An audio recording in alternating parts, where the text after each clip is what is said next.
I found the ISCA after I'd been in the service for a long time. I'd been in iRacing for well over a decade and spent most of my time in NASCAR series, a lot of fixed racing for the most part, and really just got to a point in my iRacing career where I really wanted to get involved in open setup racing versus fixed, partially because I was just looking for a little higher level of competition, maybe a little cleaner driving and maybe get away from some of the challenges that go along with fixed racing on the service. And it took me a while as I was really searching out leagues because I kind of had a very specific thing I was looking for. A, I wanted to be an established league. B, I just really wanted clean, quality drivers to be racing around. And once I found the ISCA, I found out really quick that it was going to check all those boxes, and I've been with the ISCA ever since. I think the things I like the most about the ISCA is it's a developmental league, but it's also a league that's got some veteran drivers. And I think really what I was looking to do was try to surround myself with some people to better my talent, my skill, and my craft. And that's one thing the ISCA has really delivered. It's got great quality drivers. You learn how to race in close quarters around some of these other people. And I think the other thing, when you do look at the developmental side, once I joined the ICA, my I rating has soared, my safety rating is better than it's ever been. And it's also really great to see drivers that join our league, really excel over time, some of which stay with the league and some that maybe move on to some bigger things, which is really exciting. We have a great history of developing drivers. We have a great alumni list. But I just really enjoy, participating in the league and just continue to get better each week that goes by. Yeah, the competition in the ISCA is awesome. I think a lot of us talk about it, each week of just how blessed we are to have such a high level of driving capabilities and just a quality group of drivers overall. And I think that's just still, I think the thing I like the most about the ISCA. You build a lot of friendships, a lot of camaraderie. We're really competitive on Thursday and Saturday nights, but it's really fun also after the race to kind of review the race start to finish. And we do a lot of coaching about what's working, what's not working. Not saying we give away all of our secrets, but I think anyone that joins it, there's a common theme. They get better each week, their I rating goes up. We see them in strength of field races over time, week in, week out. And that's just something that's really fun. Even though we compete, we really appreciate the league we participate in. And I think in most cases, we're highly competitive with some of the best and cleanest drivers on the service. And if you like long green flag runs, we don't have a lot of cautions in our races. We tend to have green flag pit stops. But those are just some things that I really enjoy about the league the most, is the quality of the competition, the lack of cautions, and just the long runs that really leads to some really awesome racing.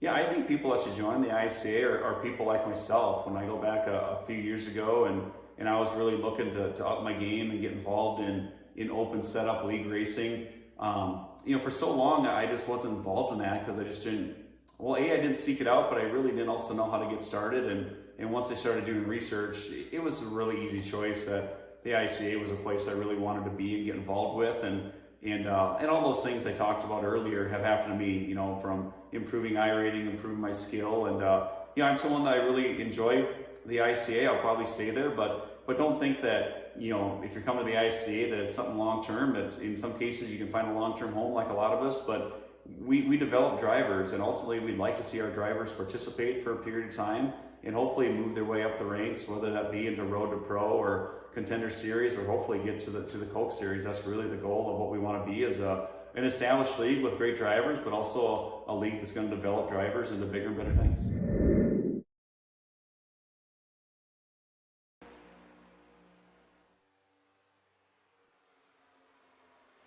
Hello and welcome, everyone, to the ISCA Thursday Cup Series. We sure are happy to be here this lovely Thursday night, and we have some great racing in store for you here at this 2-mile track of Auto Club Speedway, otherwise known as Fontana.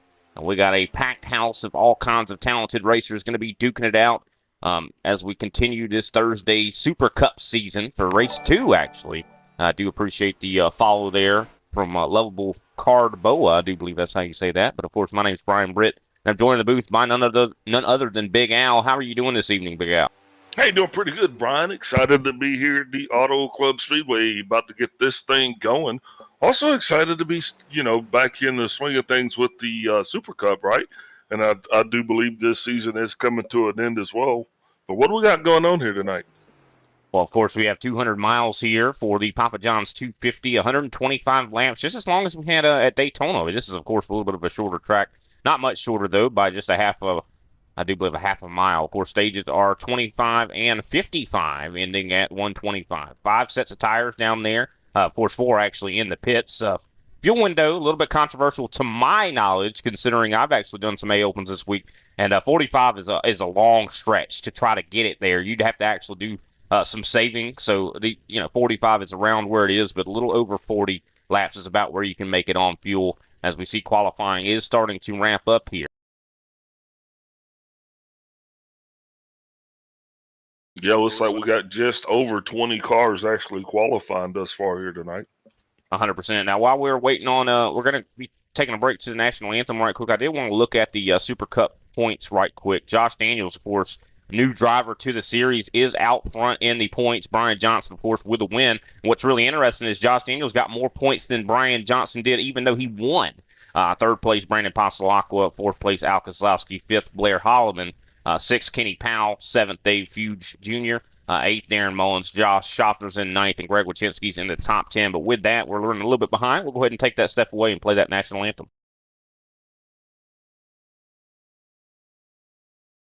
Oh, say, can you see by the dawn's early light what so proudly we hailed at the twilight's last gleaming, whose broad stripes and bright stars through the perilous fight o'er the ramparts we watched were so gallantly streaming, and the rockets' red glare, the bombs bursting in air, gave proof through the night that our flag was still there. Oh, say does that star-spangled banner yet wave o'er the land of the free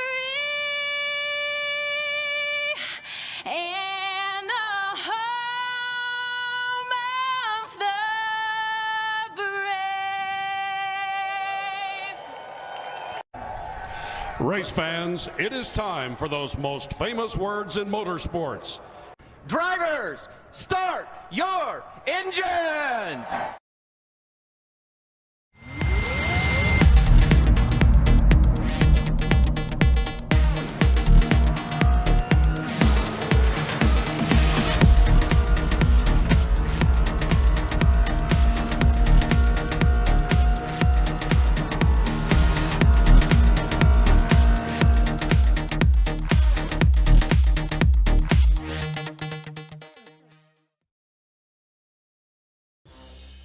Woo! Papa John's just took their fresh, never frozen dough and hand stretched it into thin, oversized New York-style slices.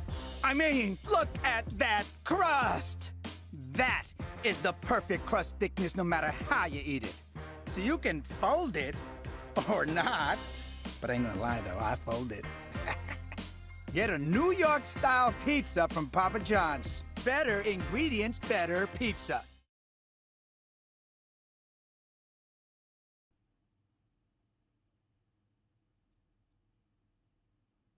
And we are back, ladies and gentlemen. We got the grid set for this evening. Definitely going to be a fantastic race here. Large field. Of course, like you said, over 20-plus people have qualified. Of course, Matt DeCiani going to be starting on the pole here with Brian Johnson going to be starting in second place. Josh Schaffner going to be starting in third with Mark Sanchez in fourth. Fifth place, Abner Acosta with Brandon Passalacqua starting in sixth. Seventh place is going to be J.C. Evans. Josh Daniels, of course, points leader at the moment, starting in eighth. Ninth place, David Miller, new driver here to the series, going to be starting in ninth. Chad Sullivan in 10th. Greg Wachitsky starts off in 11th with Ron Strunk in 12th. Randy Mullins in 13th. Derek Heitman, P14. In 15th, we got Darren Mullins. 16th is Greg Carr. 17th position shows Alexander Carr. 18th is Kenny Powell. 19th is Jose Acosta. And Matthew McMeekin rounds out the top 20.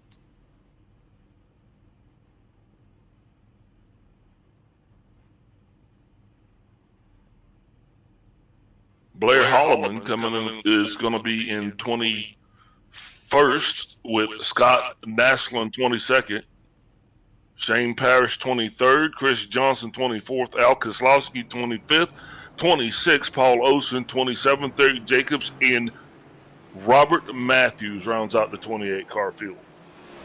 Yeah, I do apologize about that, Big Al. I had my mic muted, and I actually was talking. I was like, what the heck's going on? I appreciate you picking up the slack there. But look at this field, though. A ton of race cars going to be getting around this 2-mile racetrack as we see the pace car lights around. We're getting ready to get them all ready to go, Big Al. Do you want to talk a little bit about maybe the track facts and temperatures out there right now? Yeah, right now that track temperature is going to be, well, the ambient air temperature is 65, track temp 73 degrees, winds out of the northwest at 6 miles an hour under partly cloudy skies. Time in sim is 2:54 p.m., Brian. That it is, and of course you see the wind kind of kicking up a little bit after you had said it was about 6 miles an hour. It shot up to 8, so definitely going to be a little bit of some tricky conditions out here. But and also this is a little bit more of a low downforce package at this racetrack, and that of course is going to have some tremendous effects on the way these cars handle. Of course, this is a bumpier version of what you'd see at Michigan. A lot smoother there at Michigan. Here it's quite bumpy.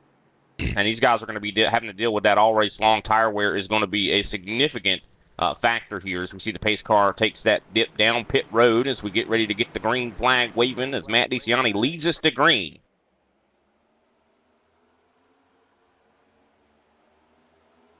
Josh Schaffner wasted no time getting his nose right up there against the backside of the one. They're going to push him through the turn here. Green flag racing commences. 3 wide going into turn 1, Brian. Yeah, a lot of guys are battling really, really, really hard right now to see if they can't get that track position. And I think it's going to be very important just considering the factor that is dirty air. As we see Josh Schaffner right now side by side, I do believe, with Brandon Passalacqua battling for that 4th or 5th place position. Of course, Mark Sanchez kind of going high. Now, my favorite line around this place is that top line, Big Al. It seems like it's just so fast you're able to carry so much more momentum, but guys are going to be able to make more speed in the short run on the bottom. Of course, Brian Johnson right now is your leader. Big move here for Josh Schaffner as he dives in underneath Matt DeCiani, and he's going to try to take over second. Is he going to be able to slide up? And I think he will.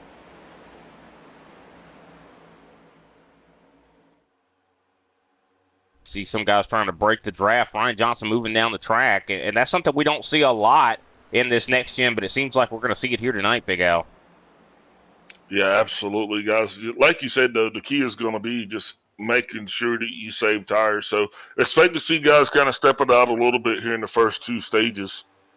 Should get really racy here because, as one season comes to an end, the other season is just actually getting its beginning. So you got 2 different groups of guys competing. Yeah, 100%. Just considering we still are in the midst of the Cup Series points as well. So 2 different championships right now being fought for. One that is coming to an end and one that has just started. And look at that, already some bump drafting going on to where guys are pushing each other in the corner, or on the straightaways, I should say. Josh Daniels giving a wicked push to the back of the 44. This is one of those tracks you want to push that guy into the corner probably faster than he wants to go. Could definitely be something that these guys try to do as we see Brandon Passalacqua now going on to the inside of Mark Sanchez battling for 4th place. Love the new drivers we're seeing here in this Thursday series. I mean, Shane Parrish won. Chad Sullivan, I think he was one that actually raced in this series before, but has made his return. So glad to see that for sure as we're verging on 3 wide here in the mid-pack. J.C. Evans trying to go underneath, I do believe, the 77 of Ryan Strunk, I do believe.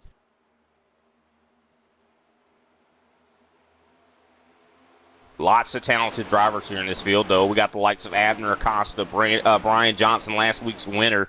You know, Brandon Pasalaco, he's a previous winner. We got a lot of winners here in this field. Yeah, absolutely. This field is definitely a loaded one, to say the least. Looks like Ryan Strunk is running a little bit of a different paint scheme there tonight. Yeah, it was a little confusing there. I like it. It almost reminds me of the Wrangler, Dale Earnhardt paint scheme from back in the day. Yeah, same color scheme. But yeah, you're right. Definitely a lot of new drivers here. This field is actually big. It's a large field, and that's awesome here on Thursday night. So hey, I mean, keep it coming.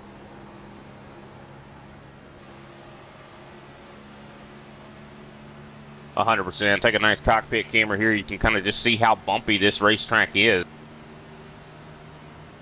As we look at the driver drop down, if we can get it to work.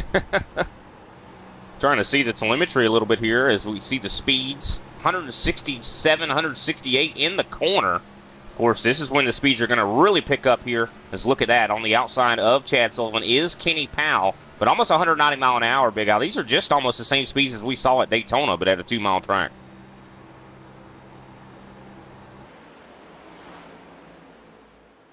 Yep, that's awesome as Brian Johnson continues to lead here.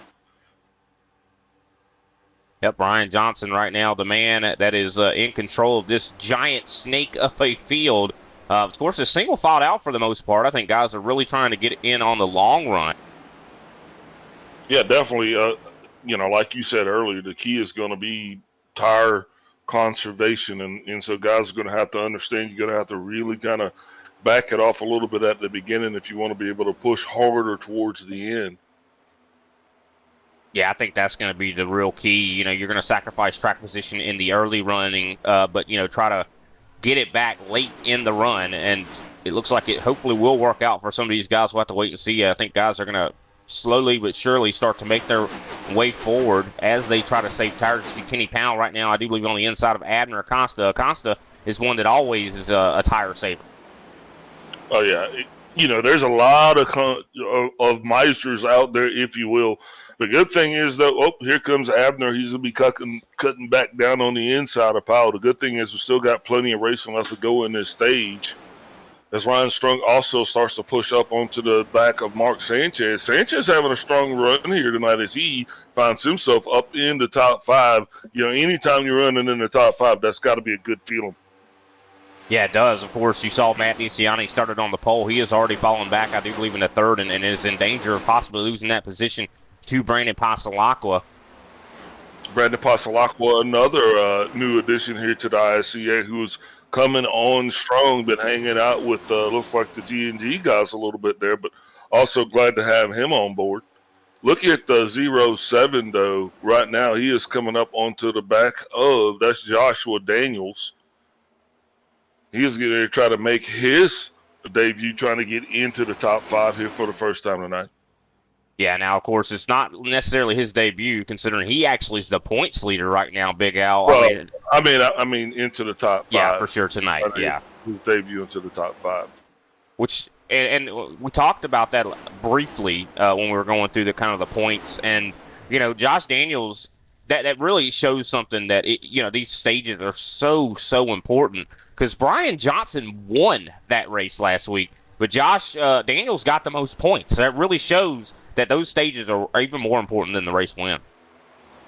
Yeah, we always talk about that here religiously, man. That's one of the advantages of running in a league where you do actually have the stage breaks. It gives you an opportunity to pick up points, not just at the end of the race, but on those stage breaks as well. And speaking of that, we are almost halfway through the first one. This stage right here should be actually over about lap 26, I believe, is when the checker flag will fly. And we do have some 3 wide further back here in the mid-pack. Of course, we're riding on board with Randy Mullins is right in front of him, 3 by 3. Greg Carr on the bottom, I do believe, there for 15th place. Still 3 wide as these guys try to see if they can't take advantage and get as many positions as you can. Of course, now as the long run goes on, it's going to get harder and harder to make these passes on the bottom. So guys are going to start to really transition up the racetrack. And a little bit of a loose condition there from Al Kozlowski as he falls to the rear of the field. Yeah, probably a good marker there if you want to know about what used tires are going to look like, because Kozlowski is not the one to conserve. So Kenny Powell definitely showing tremendous speed as he is currently battling with Abner Acosta. Yeah, he's definitely showing some really good speed. Of course, Josh Schaffner now working on trying to take the lead, and he does. I do believe, is he going to be able to edge out Brian Johnson, as Johnson has gone up to the top side, the really good defending line of this track. Just able to get such a run up there. Yeah, the longer the lap stints, the definitely the faster you're going to be up top. Schaffner still there down trying to make this pass work as he is battling Brian Johnson for the lead and not relenting just yet, trying to get a run coming off the turn. Yeah, this is going to be very difficult. This is going to open up Josh Schaffner from to attack from Matt DeCiani, as DeCiani now side by side up on the top side. That's the one thing about it with a track like this. If you don't get that pass done immediately, you're going to be opening yourself up to losing even more spots. So you definitely got to be really careful as you see Josh Schaffner slides up in behind Matt DeCiani in front of Passalacqua. And here comes, I do believe, Mark Sanchez to the inside of the 6 of Passalacqua. These guys definitely not running out of steam. They are still battling quite hard out here. Guys starting to get a little bit tight, though. You see how close these guys get to that wall, as here comes the 07, I do believe, Dirt Devil machine to the bottom of Josh Daniels.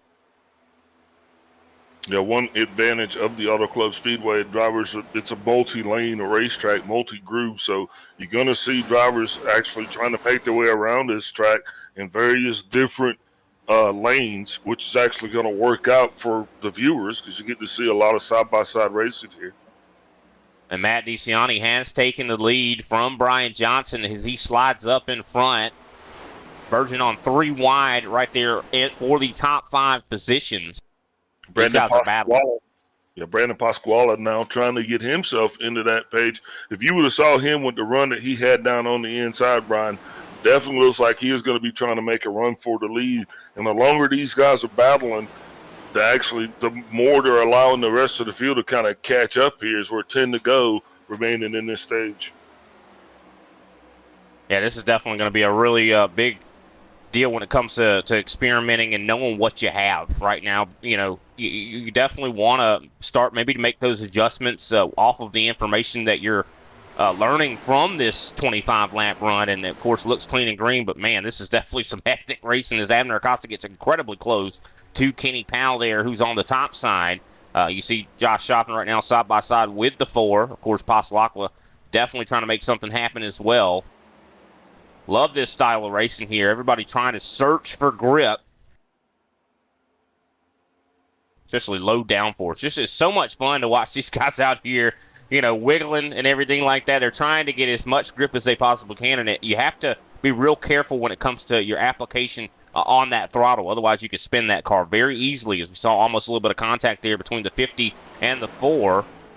Yeah, and also you got guys that are in different transition modes. Some guys are actually going to the back. Some guys are going to the front. Speaking of which, the 07 of Joshua Daniels is doing just that. Is now he is going to be on the inside or actually coming up to challenge Josh Schaffner. Kenny Powell also getting a tremendous run here. He comes on the outside. The 7 gets a little loose there. Contact from Powell in the 7. 7 down low, pedal through 4 wide. And more contact, and he is going to take a trip through the grass and going to be cutting a little bit of it. Still the green flag still stays out as Josh Daniels loses a ton of positions here. Yeah, that definitely didn't work out in his favor. But the good news is we got a stage break coming up soon. He can recover. That he can, for sure, as Matt DeCiani, of course, the pole sitter, has gotten back up into the lead. And we're going to wait and see. A new face, of course, up into the top 5 for the first time here in the ISCA is David Miller in the 21 car. He's been making some moves, as he is now, I do believe, side by side with the 77 of Ryan Strunk, trying to see if he can't take that spot. Of course, he's in the preferred line right now on that top. And Derek Heitman, we haven't talked a whole lot about him tonight. He's now entering the picture. Mark Sanchez, who was up in the top 5 just a little bit ago, has fallen all the way back to the top 10 or 10th place position. So he's going to want to really desperately try to stay in these points, Big Al, because we know how important they are. Yeah, Brian Johnson had a tremendously loose condition right there. Definitely cost him some spots. Abner Acosta, of course, the man that is always so good on the long run, has now entered the top 3, getting around Brian Johnson as a result of, like you said, him getting loose. Most people have transitioned to running towards the top line. You see how high they're entering these corners, and that's to just maintain as much momentum as they possibly can. Yeah, Kenny Powell got a little bit too close to the wall there. Might have got himself an Auto Club stripe right there. It's Ooh, sad. Matt DeCiani getting really close.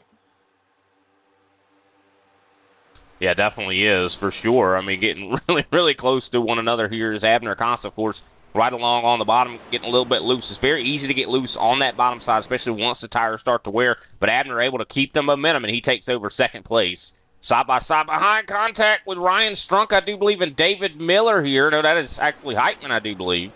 That's, yeah, Derek Heitman. Heitman now on his run, trying to get up into the top 5 and beyond. Abner made it all the way through. Now he was getting really close to the DeCiani, but now he is coming, and he is going to be battling against Josh Schaffner for the lead. 3 wide further back, though. Yeah, right now, that's what we're focusing on right now is Brian Johnson almost has some contact there with Heitman, but Heitman's able to successfully navigate. Definitely a lot of different leaders so far here tonight as Abner Acosta now takes the lead. Now, I'll tell you what, one thing I wouldn't want a person to be in the lead is Abner Acosta, because once he has it, it's going to be hard to get it back. Yeah, the 10 car is completely off the pace. Not sure what happened with Blair Holloman. Yeah, not sure either. See him on your screen right now. I don't believe there's any damage on that machine, but maybe just the car not handling the way he probably wants. Of course, I do believe he's still on the lead lap. He's about 27 seconds back from the leaders. Now, he's just going to have to hope he stays on the lead lap, and I think because this stage is getting ready to end, he might be just lucky enough if he could just keep up the pace he's currently holding.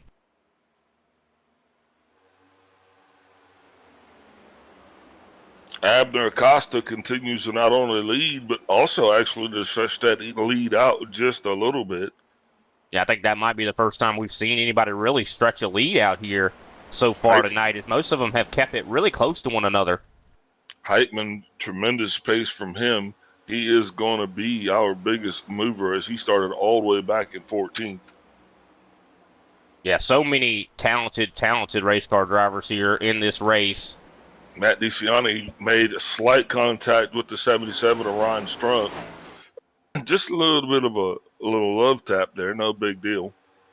Yeah, I think we're going to see a whole lot more love taps. And I think, you know, even though Daytona is kind of a crazy racetrack like we saw, the racing last week where you're all in a line, you're all really close together, this track I think is even more likely for you to have an accident just because of the fact that everybody's running significantly different lines, and it's hard to predict where that other driver is going to come from. A lot of guys doing slide jobs and things like that, shooting it down through the bottom, and sometimes, it sticks about halfway through the corner, but then when you get to that exit, it's going to be really hard to hold that car down on the bottom of the racetrack, so we could see accidents that are as a result of things like that.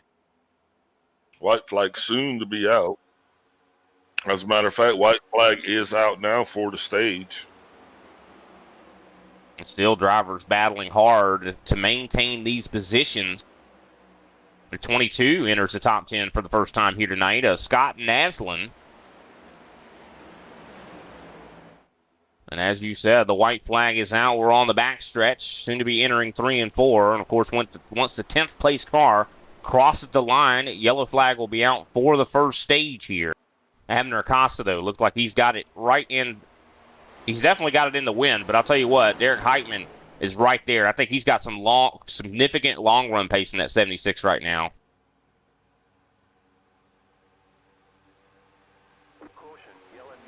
Well, the caution's out a little bit earlier than I think we expected, but that will conclude stage number 1. Abner Acosta, of course, your stage 1 winner, with second place belonging to Derek Heitman, third place John Schaffner, fourth place Ryan Strunk, fifth place David Miller, sixth place Brian Johnson, seventh Mark Sanchez, eighth Kenny Powell, ninth Matt DeCiani, and 10th Scott Naslin. That is the top 10 points-paying positions there. With that, let's go ahead and take a step away, and we'll be right back with, I do believe, Abner Acosta, if we could talk to him.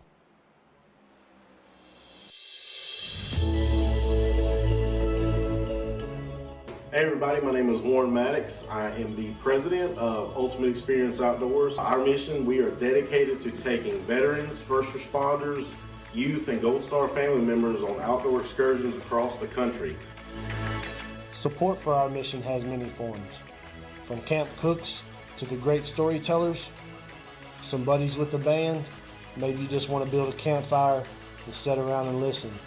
Nothing goes unnoticed. Camaraderie is reborn. The acceptance among the men and women that took an oath. Whether it was decades ago or recently renewed, but never forgotten. If you feel like you could help us, please visit our website, www.uxonation.org. There, you can register to hunt, sign up to sponsor an event, or even donate to us so we can continue to execute our mission. Oh my gosh, I'm so comfortable, bro. We get a hug. What have you done, Jim? We need your help to hold the line once again.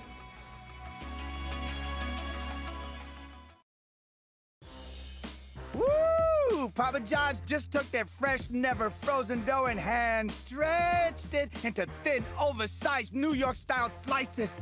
I mean, look at that crust.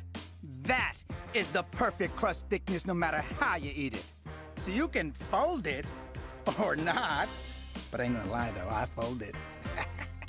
Get a New York-style pizza from Papa John's. Better ingredients, better pizza.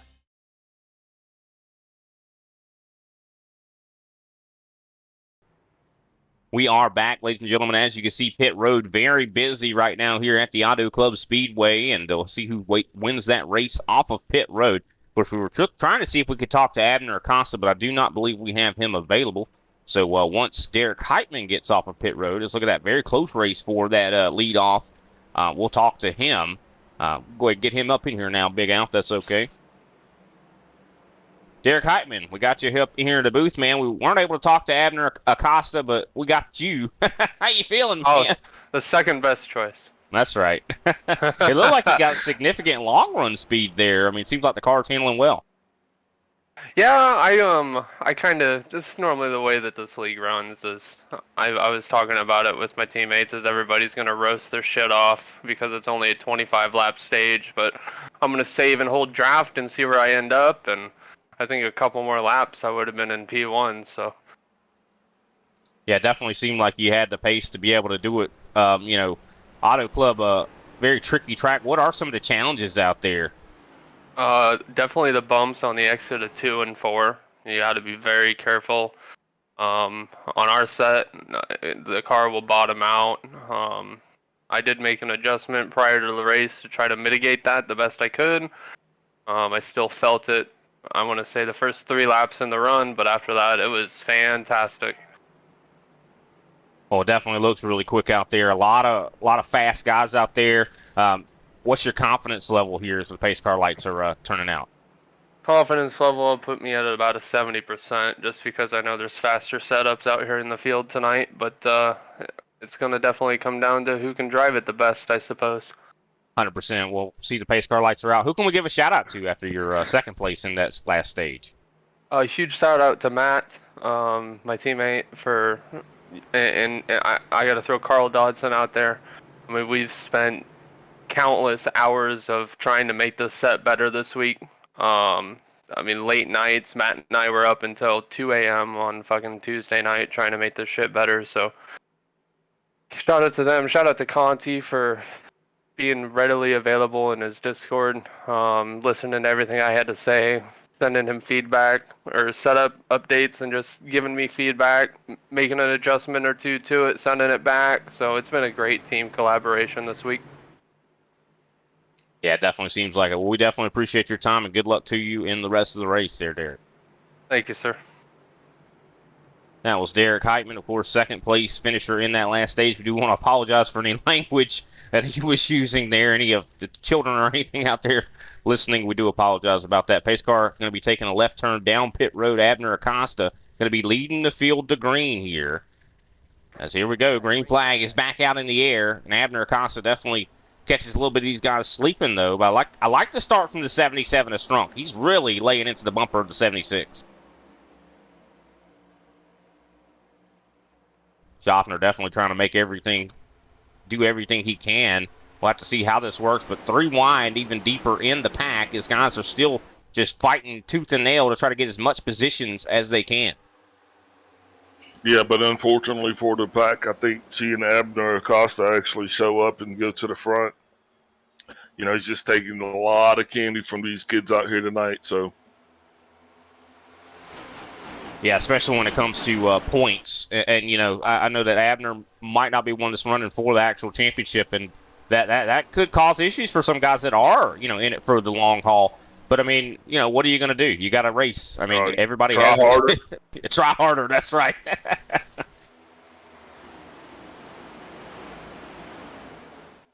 And I think you know, we saw how Derek Heitman was able to really run down Abner on the longer run, and I think he's going to be one that could have a chance to really put something on Abner Acosta. Of course, you see Schaffner right now trying to get to the back bumper of that 44, but behind them we see David Miller.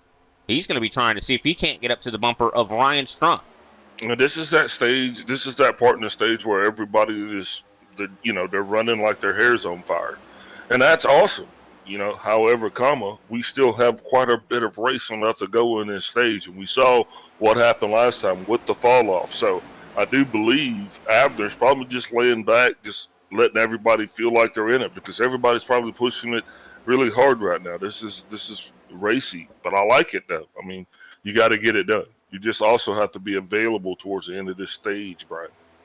Yeah, it's definitely going to come down to all the decisions you make here, you know, to keep that car alive, and a little bit of contact with the wall, I do believe, from David Miller, just a scrape. Very easy to do that at this racetrack because you're trying to get as much momentum you can off these corners. And a lot of times, you know, when you're coming off these corners, you get into the gas a little too hard, you're going to slide up and get into that wall, and there's not a whole lot you can do about it. But these cars are very tough. You know, they're able to take those little shots on the wall and still not lose a lot of pace like we see in a lot of the other race cars, such as the NASCAR truck. But here comes Brandon Pasalacqua to the inside of David Miller. Kenny Powell trying to take him 3 wide. Definitely some awesome racing out here right now. Ain't no way we could tell who's going to win this race, I'll tell you that. Guys moving all over the place right now. Every piece of real estate on this racetrack is being used. As we see 3 wide on the bottom here. The 22 of Scott Naslin makes his first appearance in the top 5 here as he goes underneath David Miller to take that spot. Also, Kenny Powell, I do believe, entering the top 5 for the first time as he goes 3 wide, trying to get underneath Josh Schaffner there. Not quite able to get there, though. Scott Naslin up to the top side by side with Kenny Powell. Yellow flag is out. Got to try to figure out exactly where this came from. Yes, I am not sure, Big Al.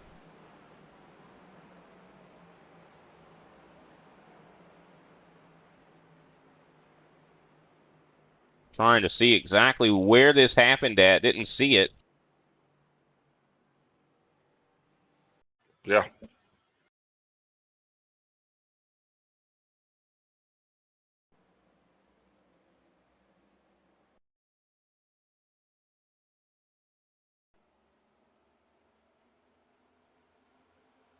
Yeah, I got trying to see where this happened at. Got nothing. Just a phantom caution there, it does appear. I'm sure something did happen. It just seems like it's with so many cars, it's so hard to find it. Maybe Jose Acosta here? Possibly. Jose, I do believe, has found himself in last place, so maybe he was the... Take a look here and see. I think the caution comes out here in just a moment.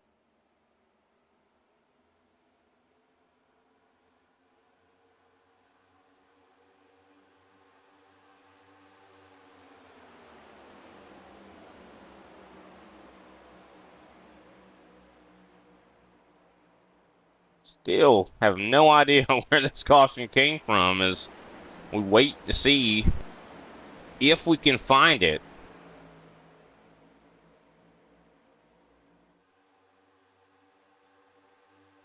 Such a large field out here. We love to see it, but it does add its own bit of problems. I think that's what it was right there. Yep, Jose Acosta and Al Kozlowski getting involved with one another. So glad we took the initiative to go try to find that, because that would have been a tough one to find, as Abner Acosta, I do believe, does find himself hitting the wall.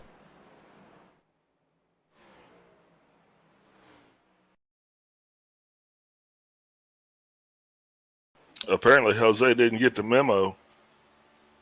100%. I mean, Al Kozlowski will tell you, hey, get out of my way. I mean, and I think that was on Jose. I'd say that was on Jose.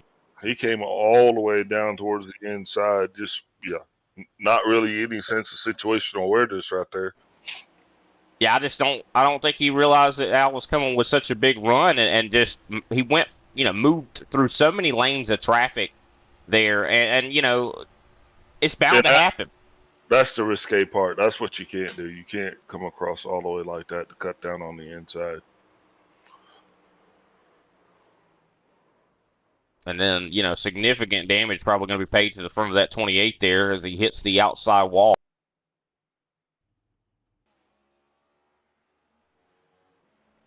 He'll be all right. Yeah, I mean, he'll probably be okay. These cars are very tough, but you got to think of how fast these guys are traveling around this racetrack as well. 160-plus mile an hour in the corner, and I think that's where that kind of happened at. So, you don't get out of that unscathed. So we'll have to keep an eye on that race car to see if he's able to get it back in gear. Yeah, I think he won't be doing 160 in the corner anymore for a while. Significant damage to that car. Definitely going to slow him down a little bit.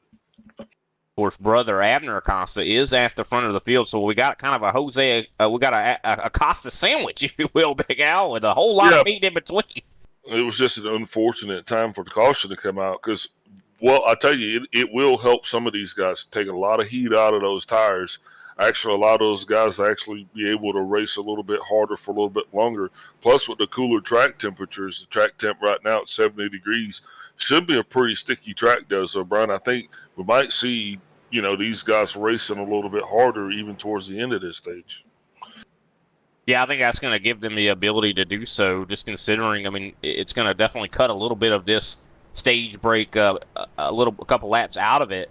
Of course, pace car lights are out, and you're right. The tires are going to cool down a little bit here. We'll have to see how significant that is going to be as the pace car does take that left turn down pit road, and the green flag is going to be coming out here any moment. And there it is. Green flag is back out in the air. Abner Acosta wasting no time. Side by side for second place is Brandon Pasalacqua and Josh Schaffner. Scott Naslin sits in fourth right now with Kenny Powell to his inside. Yeah, and after that, it just kind of, a little lackluster. Ford didn't get a really good restart there. But so right now, everybody's just kind of putting it back together. I think some of these guys kind of got out of that race rhythm. I think that's what we're just trying to see. We're trying to see guys actually just kind of shake the dirt off and get back into it here. I love to see what we're seeing from Scott Naslin. He moves way up the track. Josh Schaffner putting a lot of pressure on Abner Acosta as Kenny Powell now goes to the inside. Some blocking, I think, going on a little bit for sixth place as we see David Miller trying to keep the 77 behind him. Josh Daniels going to be trying to take advantage, see if he can't get a run of momentum on the high side. Of course, Ryan Strunk goes up to take that line away. But Kenny Powell, now our leader. Yeah, Powell definitely got to be feeling pretty good about his run so far tonight. Started all the way back in 18th, and now he is all the way up to the lead, Brian. So, yeah, one of the biggest movers, if not the biggest mover. That is a long journey for sure, and he's made it in a short amount of time. As we see, I do believe the 6 of Pasalacqua all the way down to the bottom. Definitely trying to get some positions here as Abner Acosta falls back into fourth place. What do you reckon has happened? What do you gander has happened to the 44s? He seems to be kind of falling back here. Yeah, I'm not sure. Maybe an adjustment, possibly not going the right way. the 7 definitely get a little wobbly there. So I think it's going to be interesting here going through this turn. I mean, you see Abner Acosta sending it in quite deep, and he's one of those guys that does run on the bottom a lot more than other drivers. I think he finds that it saves the tire a lot more, but I don't know if it's actually helping him here at this moment, as we see, of course, Josh Daniels back up into the top 5, side by side with the 22 of, I do believe, Scott Naslin. Of course, David Miller also in the picture here. Derek Heitman coming back through the field as well. Maybe he's going back to pick up his brother. Maybe. No man left behind, right?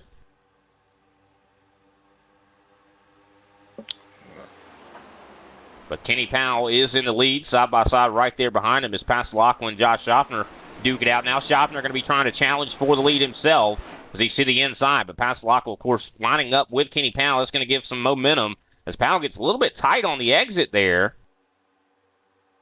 And way different when you're in the draft versus when you're in the clean air. Some cars are going to handle better in the draft. Some cars are going to handle worse. As we're verging on 3 wide for the lead. Lap 42, almost 43 here in the books of this 125-lap race. These guys are duking it out, racing really, really hard, giving us an awesome show up here in the booth. Yeah, generally we don't see this type of racing this early on. Well, we're definitely seeing it now. Yeah, tonight's field being full, man, and we're definitely seeing some of the best racing that we've seen thus far all season. Yeah, I would say all season. We even at Daytona, we didn't see racing like this. As we see, I do believe Passalacqua trying to get the lead. He's on the bottom, not quite able to get the run, though, as Kenny Powell's going to get the exit he needs to hopefully hold on to this lead. Yeah, and I'm going to apologize. I'm feeling a little bit under the weather, so, Brian, I'm just going to kind of be hanging out with you here. That's all right, Big Al. We definitely hope you feel better, and we'll try to pick up the slack as best we can as we see Josh Schaffner. These guys getting really close. David Miller almost getting into Ryan Strunk in the 77. Scott Naslin, of course, now side by side with Derek Heitman. Heitman has been gradually working his way through the field here. Side by side for the lead is Passalacqua and Kenny Powell duke it out. Josh Schaffner goes up there to try to see if he can't aid his teammate.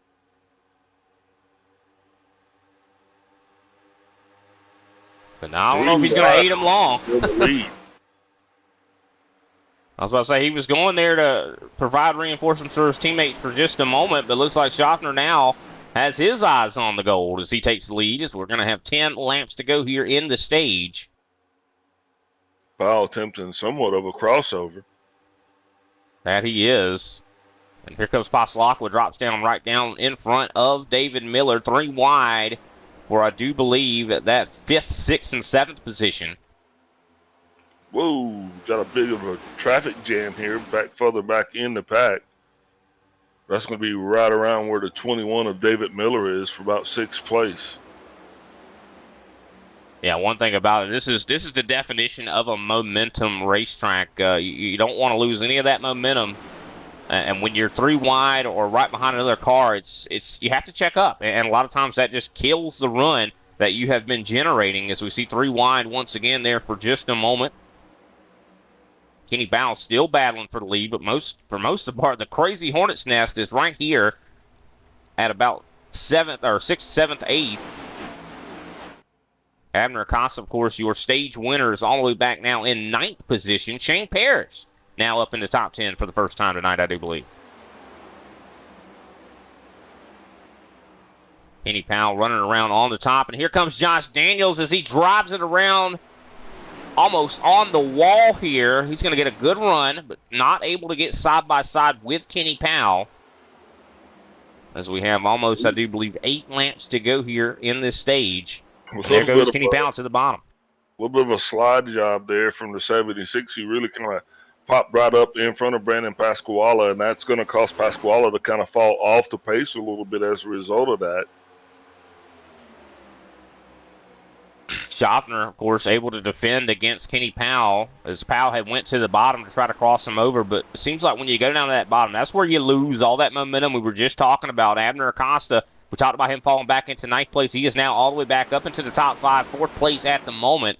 He is on the bottom. We'll have to see what he can do against Derek Heitman. Of course, Heitman seemed to be very, very close when it came to the long run pace. Wouldn't be surprised if Heitman's going to be trying to get him his name in lights. Of course, he did not win stage 1, but got very, very close to it.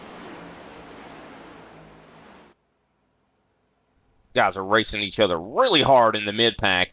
As I see Greg Carr moves his way up into 12th place.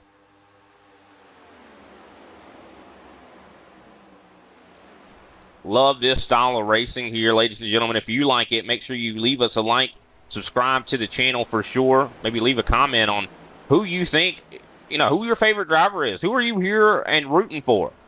We'd love to hear it. Josh Schaffner, though, because the guys behind him are racing, has started pulling away. He's got about a 0.3 of a second lead right now as we're working on 6 laps to go here in the stage. I do see Scott Naslin fighting on the inside with Brandon Pasalacqua. It looks like Pasalacqua, though, is going to be able to successfully defend. Another driver we haven't seen a whole lot of, but I do believe we're seeing a lot of them now, is the 66 of Shane Parrish.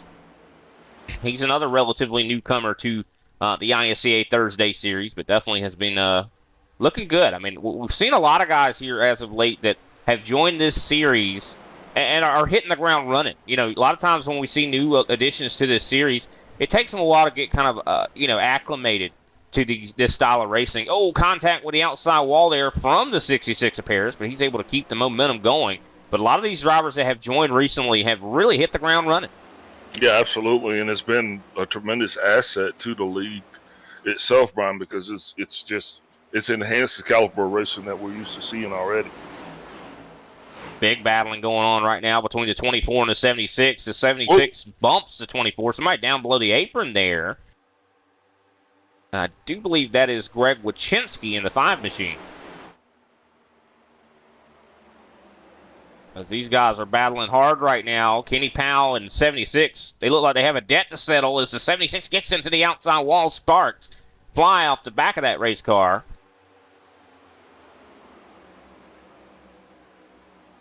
Four laps to go here in this stage, and Josh Schaffner right now is in the lead. Is he going to be able to keep it here? And I think he might, because all these battling these guys are doing behind him. Yeah, and right now he is watching Abner Acosta slowly reel him in. And that definitely can't feel good on the relative. Not at all, because now that Abner has gotten single file from the rest of the other drivers there, he is going to be trying to see if he can't work his way up there to Schaffner. Now about 2/10 separate those two drivers. Still the battle raging for third place. We'll see, I do believe David Miller ducking out of line. Going to try to see if he can't get around Josh Daniels. There's so many race cars out here using every bit of this real estate. It's so hard to keep track of all the race car drivers. I do want to mention, though, that our pole sitter, Matt DiCiani, right now finds himself in the mid-pack, and that's not someplace I'd want to be here at this racetrack, as he's in 12th. Really close racing, though, for the lead is Abner Acosta underneath Josh Schaffner. They almost touch. And it looks like Josh Schaffner will lead that lap as we have 2 laps to go here in the stage. Can Abner go back to back? They get close as Schaffner tries to pinch the 44 down. He's trying to keep him from getting the run. It did not work, though, as Abner Acosta does take the lead. Yeah, Abner dropped all the way back to 9th place. But now he is right back up in where he started at in stage number 1. He's going to definitely try to hold on to it and possibly go back-to-back here, as they still battle for what is the stage points. And an important battle, nonetheless, as these guys are definitely trying to get his every point. Oh, problems with Derek Heitman. He almost gets kicked sideways, or he did get kicked sideways off of the bumper of Kenny Powell. Luckily, they were able to keep it together, but that is going to cost Derek Heitman a couple spots, I do believe. As look at how close they are, packed in there like sardines as they're almost even 4 wide. Shane Parrish making a huge dive to the inside. It's going to clear David Miller and move his way up into the top 5. A little bit of smoke coming off of Kenny Powell's race car. As stage number 2 is getting ready to be in the books. Caution should be coming out right now. And Abner Acosta goes 2 for 2 in the stages. Josh Schaffner finishes in second place with Josh Daniels in third. Kenny Powell finishes fourth. Derek Heitman fifth. Shane Parrish able to get a 6th place, I do believe. David Miller 7th. Brandon Pasalacqua in 9th. And, I should say 8th. Scott Naslin in 9th. Oh, kind of moving around here a little bit, but I do believe Mark Sanchez finishes 10th. So a little bit of a confusing. They kept moving back and forth, even though the caution was out. Usually it freezes the field. But I think maybe some guys moving up and weren't as happy with how they were raced here. Definitely an awesome performance from Abner Acosta, able to grab 2 stage wins in a row. And now that is going to be huge, Big Al, when it comes to points and the amount of points that Abner's taken away from the rest of these drivers. Yeah, but, try harder. That's right, 100%. There ain't nothing, can't feel too bad about it. You got to get out there and try to see what you can do. But while we're waiting on these guys to get down pit road, we'll go ahead and take another step away. And we'll be right back with whoever Big Al wants to talk to.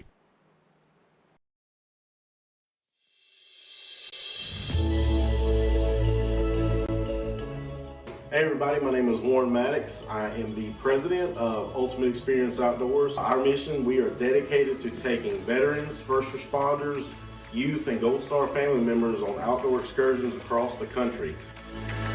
Support for our mission has many forms. From camp cooks to the great storytellers, some buddies with the band, maybe you just want to build a campfire and sit around and listen. Nothing goes unnoticed. Camaraderie is reborn. The acceptance among the men and women that took an oath. Whether it was decades ago or recently renewed, but never forgotten. If you feel like you could help us, please visit our website, www.uxonation.org. There, you can register to hunt, sign up to sponsor an event, or even donate to us so we can continue to execute our mission. Oh my gosh, I'm so talking, bro.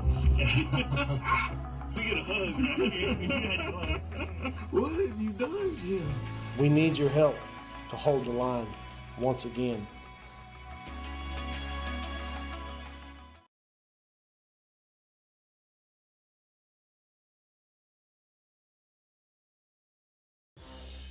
Woo! Papa John's just took their fresh, never frozen dough and hand stretched it into thin, oversized New York-style slices. I mean, look at that crust! That is the perfect crust thickness no matter how you eat it. So you can fold it or not. But I ain't gonna lie though, I fold it. Get a New York-style pizza from Papa John's. Better ingredients, better pizza. And we are back, ladies and gentlemen. We were hoping to talk to Josh Daniels or Abner Acosta, but unfortunately we're not able to do so. I figured we talked to someone we haven't talked to before. David Miller, right now holding, I do believe, a top 10 position right now. And I know you're very new to this series, your first race. How's it going, David? It seems like you're very fast out there. Oh man, it's wild. No, it's fun right now. Just trying to be patient, but I think so far it's been kind of crazy up and down. 3 wide, 4 wide, I think, at points in time here. So I'm just trying to keep it in one piece here. I got another long stretch here, so. Now, I know what was the game plan like in the first stages there? Was it just to kind of survive? Is the real race start now? Yeah, so the first ones, I was trying to get some stage points, stay up there. I had a pretty fast car. I feel the setup's great from Team Watson Racing setups here. So I think we have actually a great long run car. So I'm just hoping this long stretch will help us out. And the longer we go, I think the better we're going to get. So. All right, we definitely hope the best for you. We see the pace car lights are out. Who can we give a shout out to before we let you get back to it? First off, I want to get a shout out to you, you guys up in the booth here in the league, and Kenny, and then also Team Watson Racing setups there, Brian, you and Kenny, and all the boys over there. I appreciate it.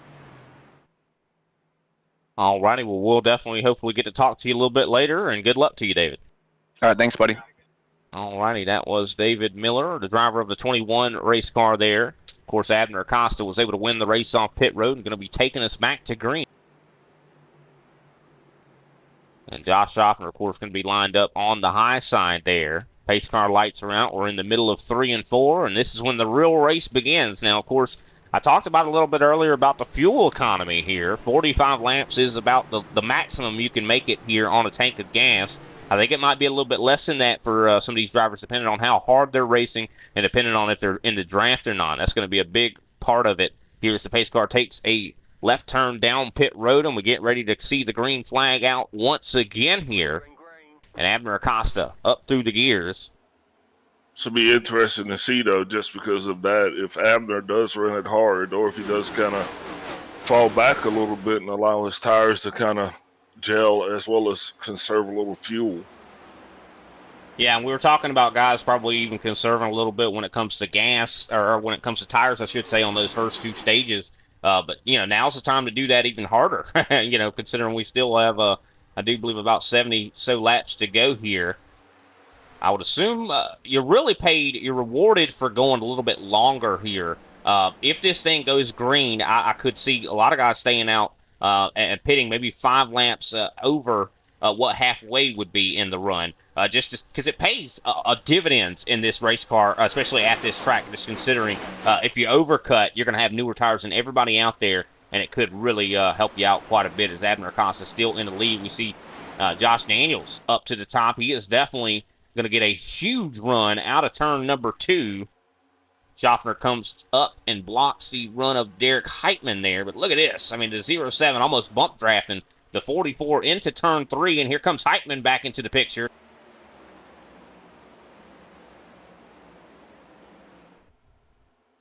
Oh, really close there between Heitman and Schaffner as they are, you could barely fit a piece of paper in between those 2 drivers. This is definitely one of those tracks, Big Al, where I'd say having triples or VR would be very, very useful. Oh, yeah, absolutely. Anything that assists with the immersion factor.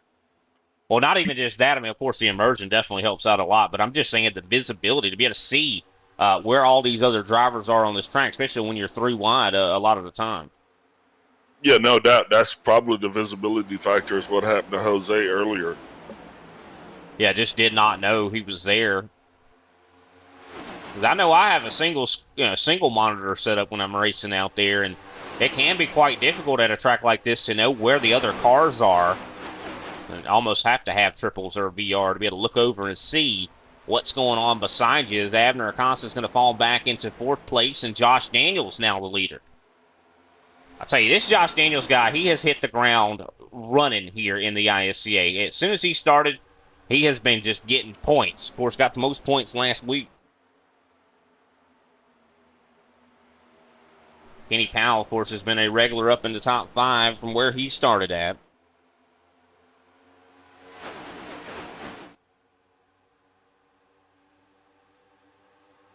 Also, Josh Schaffner has been a regular up in the top 5. You can definitely see the cream rising to the top here. One guy that I'm surprised has not risen to the top, who was in front earlier in stage number 1, was Brian Johnson. I know he's got himself a really good hot rod, really good at building on these race cars, but definitely probably going to need some adjustments here because it seems like he's been trending in the wrong direction. He still is in the top 10. Another one that as well that has trended in the wrong direction, even though he had the qualifying speed, is Matt DiCiani. Started up on the pole and now finds himself outside of the top 10. Oh, yeah. Big contact with the wall there from Greg Carr. Oh, he's coming back across. That's going to be a caution. I do believe the 29 Mark Sanchez involved, but I think it all kicked off with Greg Carr slamming the wall. Mark Sanchez, Al Koslowski, the recipients of the dreaded repairs required flag. I saw a yellow car. I think it was Greg Carr that kind of kicked all this off. You see Mark Sanchez right there. And we know he was involved, but I know I saw a yellow car just shoot up to the wall. And a lot of times when that kind of happens, it's very scary, and it could cause guys to get in an accident just based on the reaction of that. If you see should be coming up here anytime. I think I might have rewinded a little bit too far back. But either way, we will find when this accident occurred. And a lot of people, like you said, a couple guys getting the meatball flag. Definitely not going to be too happy about that. And there it is. That's when, yep, car just got tight into the wall, and then that caused the 18 and the 29 to get involved with each other. Let's take another look at that.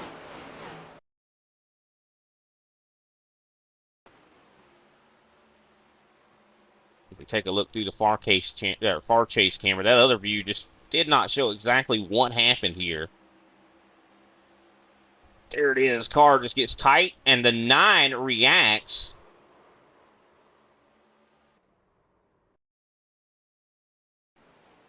And you see when Greg Carr gets tight, hits the wall, the 9 kind of reacts to this. Oh, no, that actually wasn't a reaction to that. That was contact between him and the 29, so this has multiple pieces and layers to it here. And that, of course, is going to pay a lot of damage out to a lot of these drivers.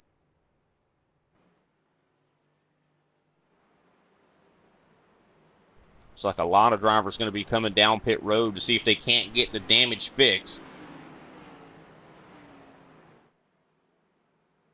Josh Daniels, of course, staying out. Kenny Powell going to be staying out here. Brandon Paslakwa, Josh Schaffner. Both Keselowski as well as Sanchez were actually able to get their damage repaired, and they will be able to rejoin the field. Now, it looks like they are actually both one lap down, so they're lucky a caution did come out. Hopefully another caution for their sake will come out and allow them to get back on the lead lap. Now, this, because of this caution, is going to shorten, I'd say, a little bit of this final stage to where, of course, they still won't be able to make it on fuel, but it will be a lot easier to drive a little bit harder and not have to save tire as much. As we're now on lap 67 out of 125. Josh Daniels right now in the lead. Of course, he, coming into this race, was the points leader.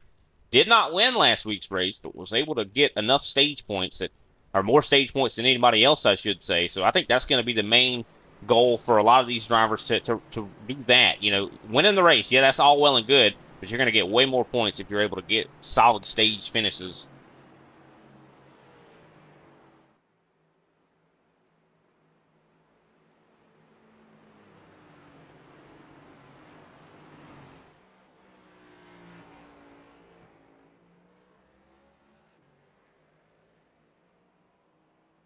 Pace car lights should be going out this time. Yep, we're going to be getting them back doubled up once again at Auto Club Speedway for what is going to be one of the last times we'll be able to see this track, I should say, in competition, probably in the ISCA. We'll have to wait and see, though, just considering. I know as soon as the race is over on Sunday, they're literally going to be starting to bust that track down and make a short track out of it. But of course, it will always survive here on iRacing.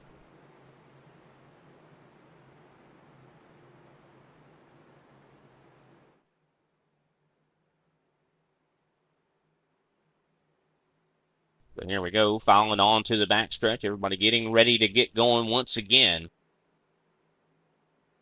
Josh Daniels going to be leading us there to green. Chad Sullivan up in the top 10 right now. Haven't talked a whole lot about that 15 machine.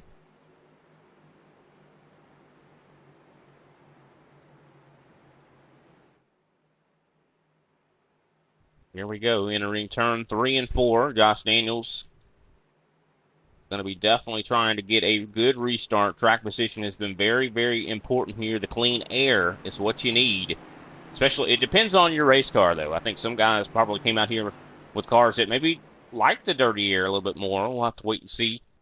But I definitely am very impressed with all the great drivers out here so far here tonight. They have done fantastic. Everybody seems like they're very close on pace as the green flag is out once again.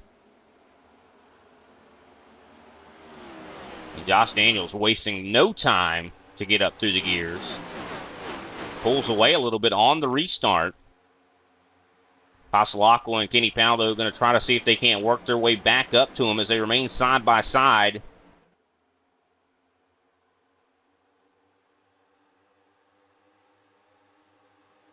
Lots of wiggling here. Lots of opportunity for an accident to break out as these guys are on the verge of 3 wide here as we see Kenny Powell up to the inside, and he's going to take the lead possibly. We'll see if Josh Daniels is going to be able to get a run. I think Powell's got it, though.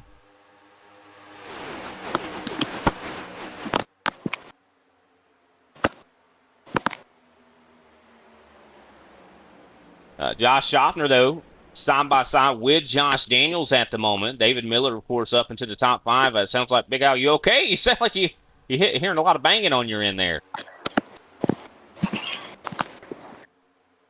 No, that's Wes Dobbs.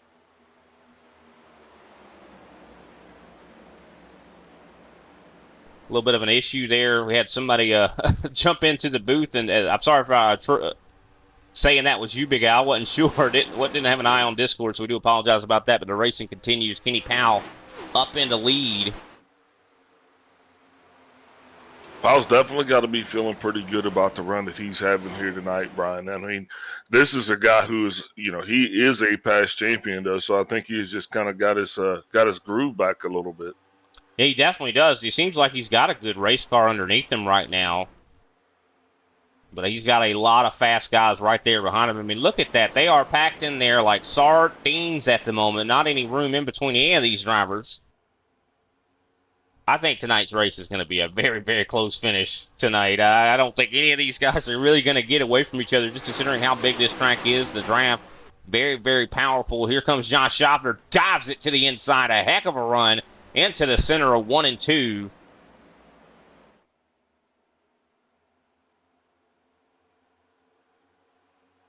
I love this track, though. A lot of it seems almost like it has inspirations from dirt tracks. The way you have to drive this race car around this place, you almost have to throw it deep into the corner. Slide jobs, That's one thing you see that's very popular in the dirt track scene, was also something that happens a lot here at Auto Club. Yeah, absolutely.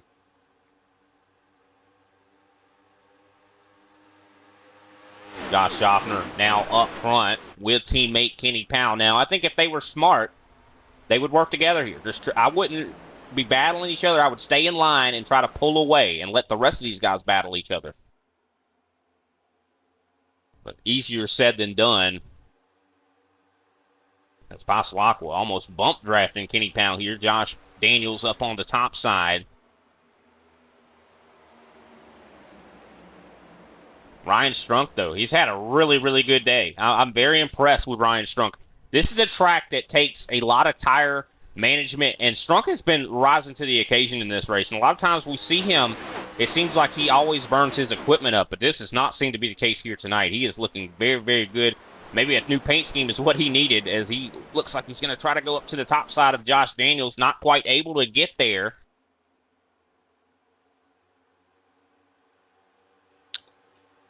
Definitely loving the competition here tonight, Brian. Yeah, definitely awesome competition here. Another driver we haven't seen a whole lot of, the Reaper Speed Lab race car, the 15 there, I do believe, of Chad Sullivan, really making his presence known here up in 7th place. Yeah, he started all the way back in 10th, so he's definitely having a pretty good run as well. That he is. Definitely has been having a great run, and it's all been about survival and patience, I'd say.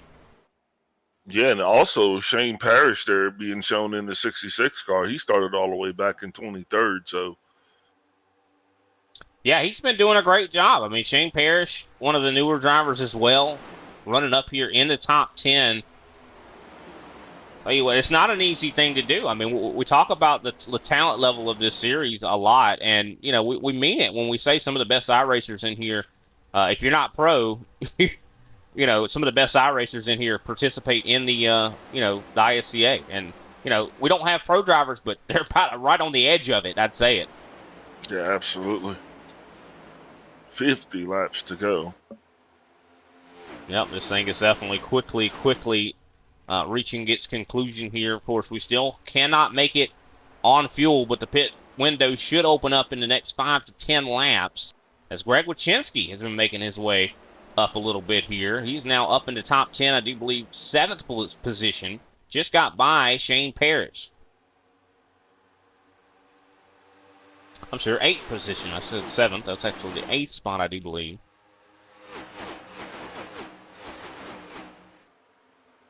These guys are just flying around this place. 190 plus mile an hour in the straightaways. And that just shows you how important it is to get the exits you need.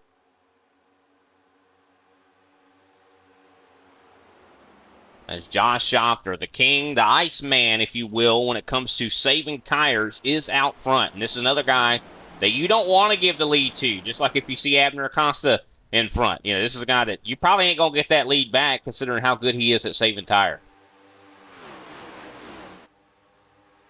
But there are a lot of drivers, I'd say, in this top 10 that are known for their abilities to save tire.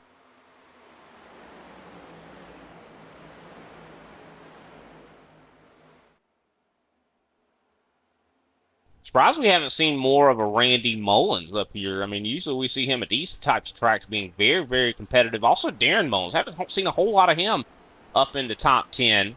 They've definitely been hanging out in, I do believe, the top 20, though, as we see Darren Mullins in 13th. He is the father of Randy Mullins, who sits, I do believe, in 17th.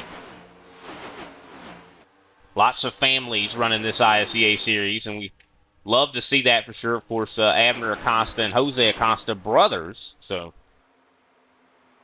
you and your brother, or maybe father and son, love the competition, hop in the ISCA. This is definitely the place to see who's better.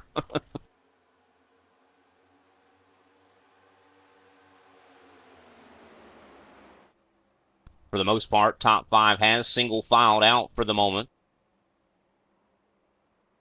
See, well, yellow flag is out.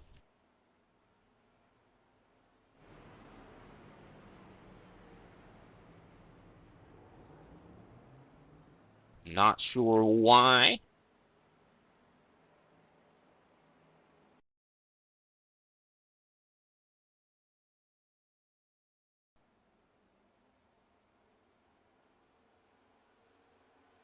See if we can't take a look back and see what possibly could have happened here that brought out this yellow flag. Now, this is going to be an interesting one because this caution came out when it did. These guys might be able to make it on fuel here if everyone comes down pit road.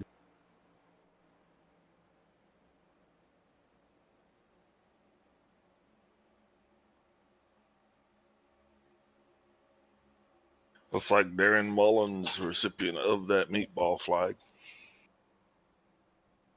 All right, yeah, so yeah, I appreciate you saying that. And Scott Naslin. I thought Naslin was involved because he dropped all the way close to the rear of the field, 25th right now. And so, of course, Darren Mullins was involved.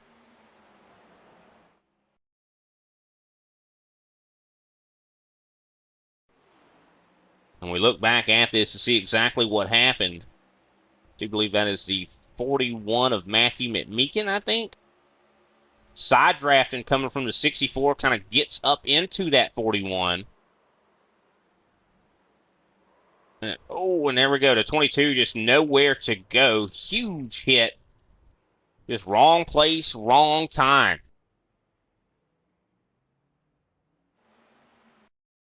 Yeah, but looking like it was worse for the 64.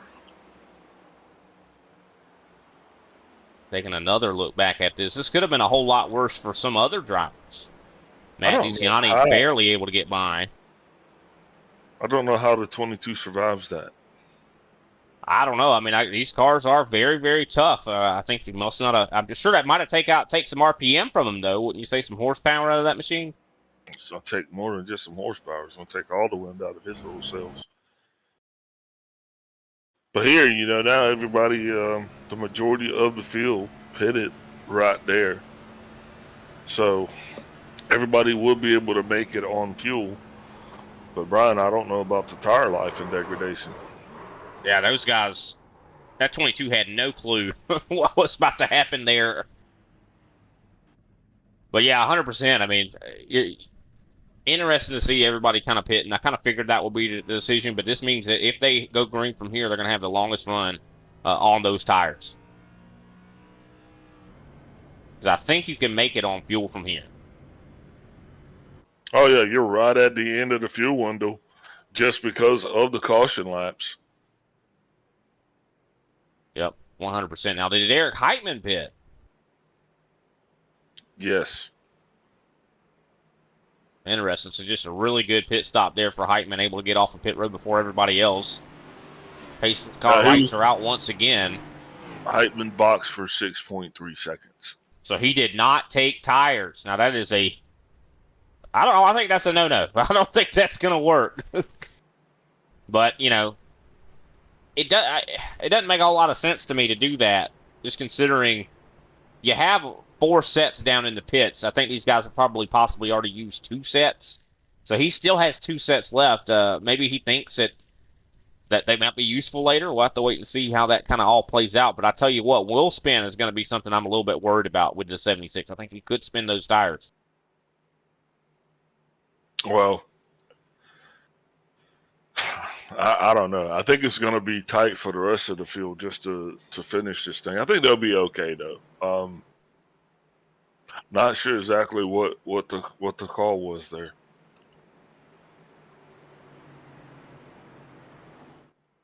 Yeah, definitely not sure either what Heitman's thought process is there to not take tires. Of course, he did fuel up, so he should be able to make it on gas, but not going to be able to really, I mean, he could even have a blown tire, considering those guys were out there for quite a bit of distance. Maybe he's anticipating another caution. Yeah, definitely could be the case here. As we see Derek Heitman going to get the call for green flag. Looks like he does not spin the tires. Yeah, but he left last week, though. Yeah, he definitely did leave quite early to try to see if he can't build up some distance between these guys. It's only a matter of time. When he's on these older tires, it's going to be very difficult for him to stay up front. But he looked really good in 1 and 2, which is quite surprising as Schaffner jumps up in front of Josh Daniels for that 3rd place position. See, Brandon Pasalacqua has been definitely a fixture up here in the top 5 all night long. He jumps up in front of Josh Daniels as well. But Heitman still in the lead on older tires. This is working out a whole lot better than I thought it was going to work. But I do believe, like I said, it's only a matter of time that deficit is going to start to make its, presence known.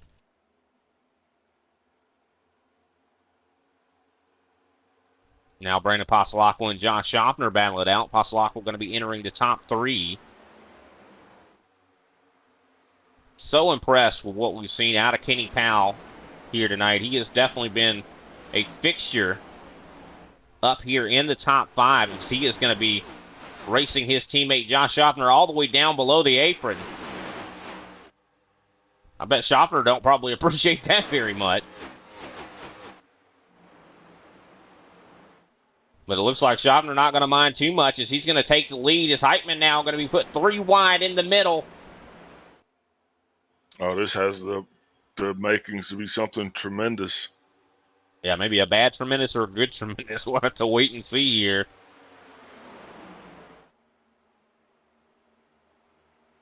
As it looks like Kenny Powell is going to be able to get by Derek Heitman. Heitman's definitely holding up a lot better than I suspected he would, but he is going to slowly and gradually, I think, start to move towards the back. Look at that, Greg Wachinski up into 9th place right now. What a great job for that 5 machine. And Josh Daniels takes him 3 wide on the top. Huge run. And this is, like you said, looks very scary. Anything can break out at any moment. And there goes. Problems for Ryan Strunk. Caution is not out. Definitely some issues there for also, I do believe, the 15 of Chad Sullivan.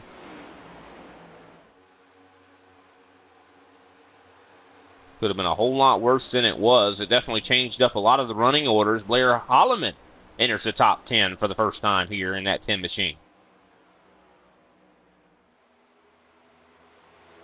Matthew McMeekin also involved in a little bit of that melee earlier. Now is up in the top 10 as well. So we've had a big change here in the running order because of that little bit of an incident.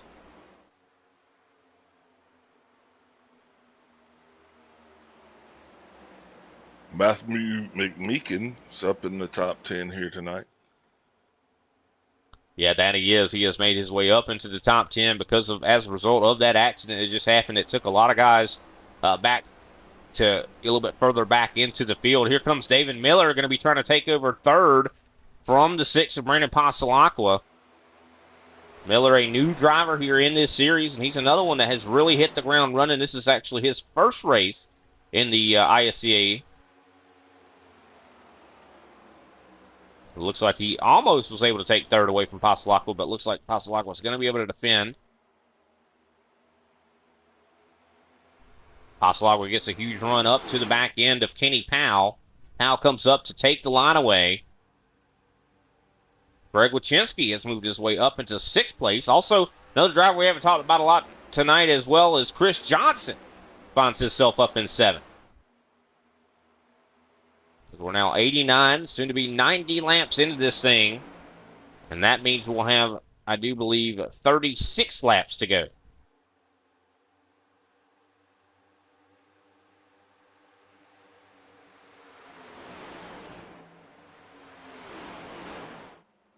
The 10 of Blair Holloman now up into 8th place in that Sparkle Shine Chevy. Now going to be side by side with Ryan Strunk. Of course, Strunk had the issue earlier that sent him a little bit further back, but he's been able to recover well and is now going to be fighting his way back up into 8th. Wait, which car stayed out? Derek Heitman. Where's he at now? I don't think he's back. He's a lap down in 24th. I think he might have just did a green flag stop there. I mean, I was just wondering, because I know, I'm not feeling the best, but I was just kind of wondering, like, maybe he's not feeling well either. Maybe not. I mean, he's getting ready to possibly even go another lap down as the pack is starting to really, really catch him.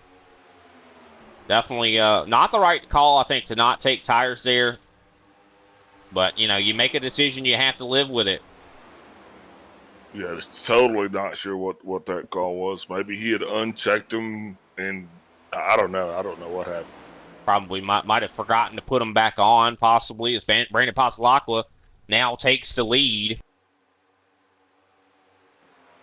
David Miller up into 2nd right now, if he can get by Schaffner, and he does. No, Schaffner pulling a page out of Abner's playbook here and just kind of intentionally falling back a little bit so that he might actually mount a charge later on. As Brian, we're still 35 laps to go.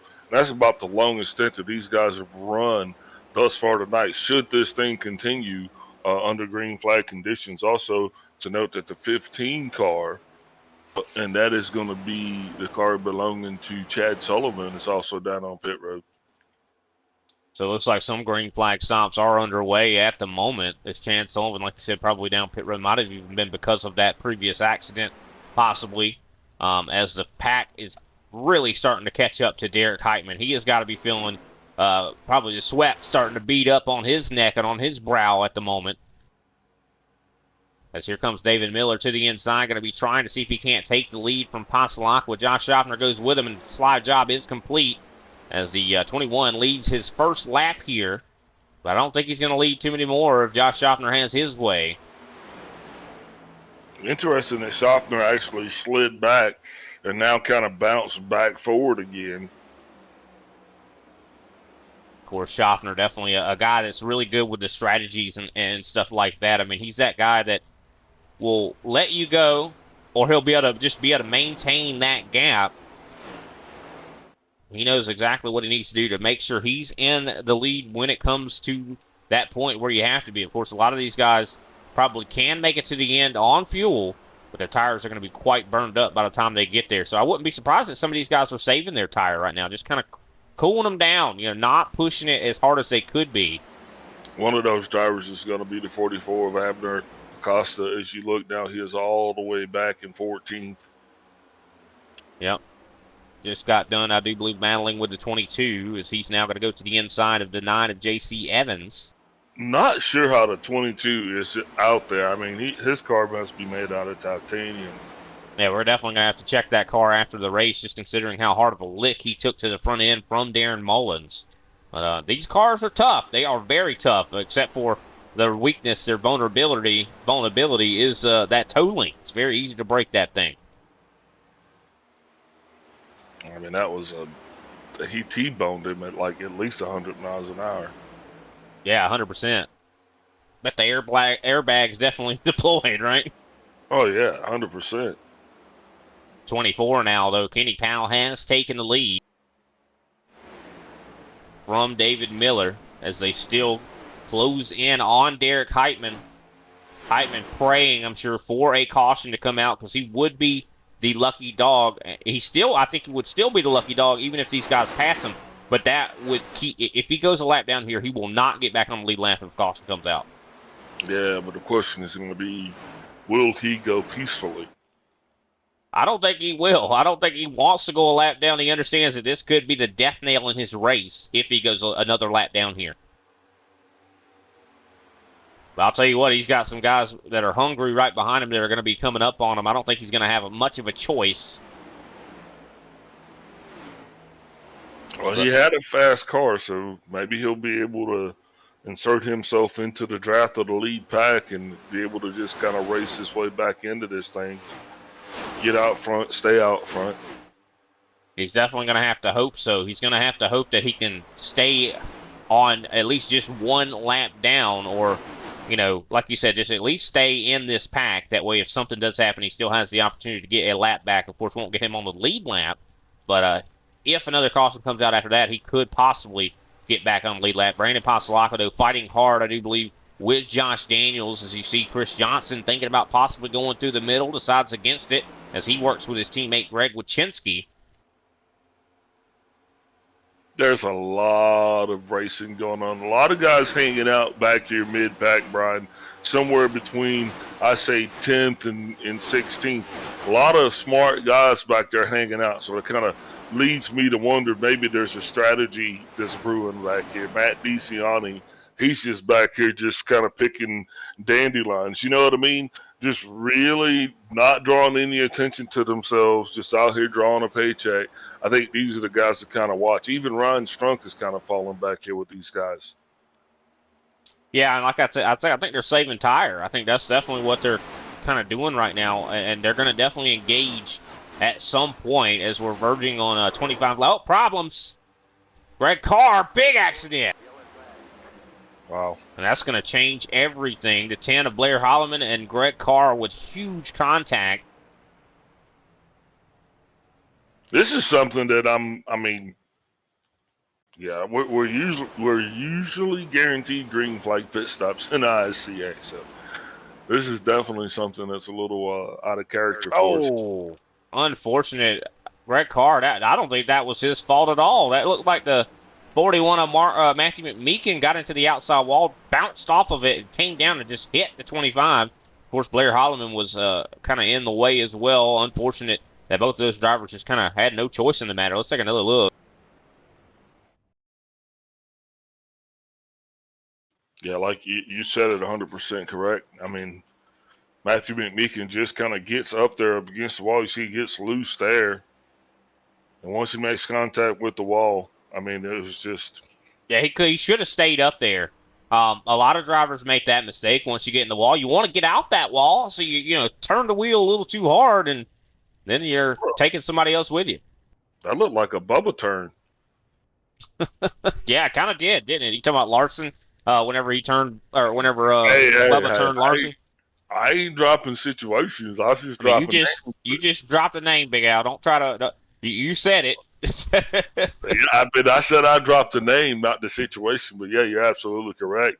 As a 25, he was crawdadding all over the place. Don't think he's even going to make it back under his own He's power. crab walking there. I think he broke a toe link. Yeah, McMeekin,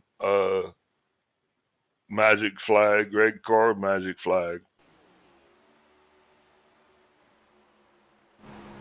Chad Sullivan, Derek Jacobs, and Darren Mullins all have retired from the event. Al Koslowski cooked his motor as he was involved in an incident earlier, but left his car running, so now his motor has expired.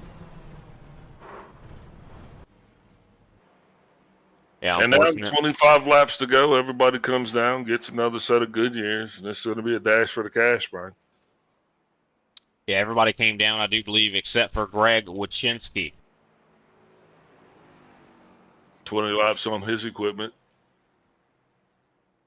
That's kind of a scary deal there. I don't know. What is the call? I don't know why you would make this call. It just does not make any sense to me. I mean, I understand, you're going to get this track position, but you're not going to stay there very long. I mean, your tires are already cooked. I mean, the fall off here is, it's not like crazy like we've seen at some other tracks, but it is enough to, if you're 20 laps on your tires, it's going to be very hard to stay up front. I mean, he already saw Heitman not take tires one time, and where's he at? You know what I mean? Why would you do this? Just does not make a lot of sense. I'm sure we'll get to talk to him after the broadcast. They'll be like, hey, what were you thinking, man? I think this really upsets you. That's what I was laughing Oh, it at. does not upset me. It's just weird. I just don't understand what the thought is here. Do you want me to grab him up in the booth? You can ask him. Do appreciate the follow there from Tick L-My-T-8. Appreciate you following us. Yeah, I mean, I wouldn't mind talking to him, but I think he's going to be busy here when he's in just a second. I don't want to distract him from the task that he has put on himself, as pace car lights have went out. That is a monumentous task that he has actually decided to put upon himself. We have had a race of attrition here tonight, as Matthew McMeekin is a lap down. Derek Heitman is a lap down. Greg Carr 3 laps down.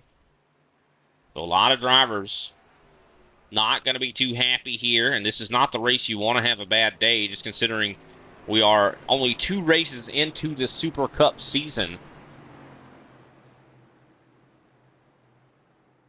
Going to be watching that 5 very closely, see how he reacts when the power is applied, because if anybody's going to have a chance for some spinning tires, it's going to be that 5.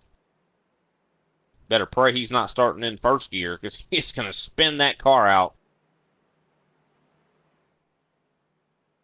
Lights are off on the pace car. We're doubled up getting ready to take this thing green. I do not think that we are done with the pace car just yet, though. Cautions have the propensity to breed cautions. Yeah, of course, pace car driver there better not go off and try to get some ice cream or barbecue, because he's probably going to be needed very soon. Not the time to be getting a hot dog from the snack shack. 100%. As here we go, pace car going to be taking the left turn, and don't go anywhere. But here we go. Green flag is going to be back out in the air. Keep an eye on the 5. Looks like he gets it going smoothly. Very surprising to see that. Side by side, though, for second place. Smoothly and decidedly, Brian.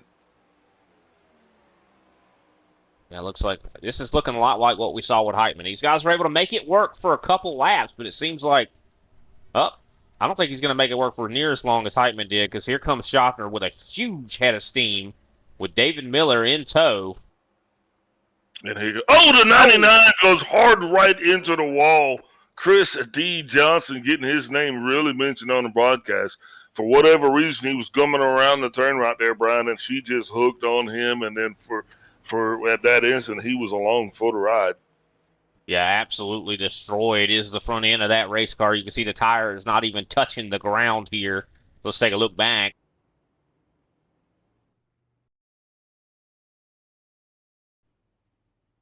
She hooked up and shot right.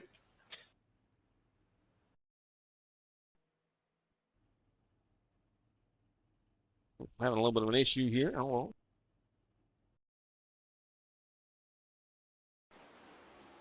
There we are. Let's see exactly what happened here with the 99. It was right in 3 here. It's odd. Oh, I think it might have been based on some contact between him and the 24 of Kenny Powell. Just a barely a touch there from the 24.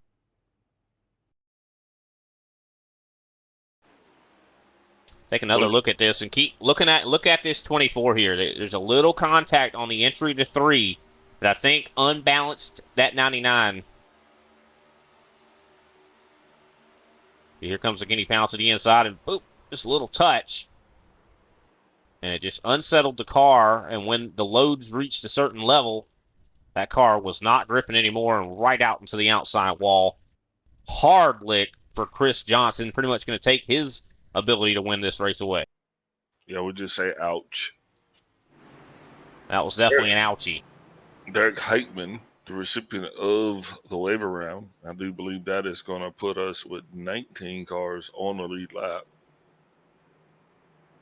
Yeah, definitely should put us with 19 cars on the lead lap. Glad to see him back out there on the racetrack. Has a tall task ahead of him to drive through this field. Yeah, so there goes the strategy. I mean, we had some guys that were kind of hanging out mid-pack, kind of working on a strategy, if you will.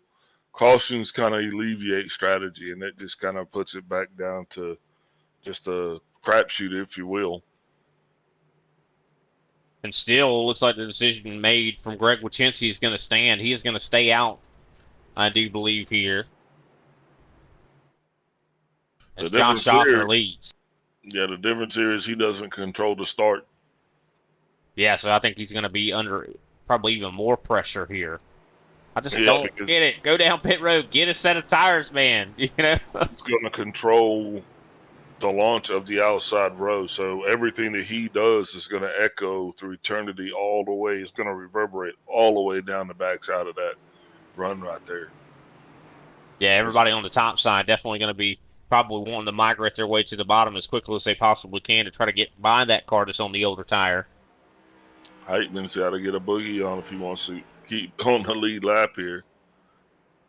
Pace car lights are off. Yeah, he is definitely running out of time.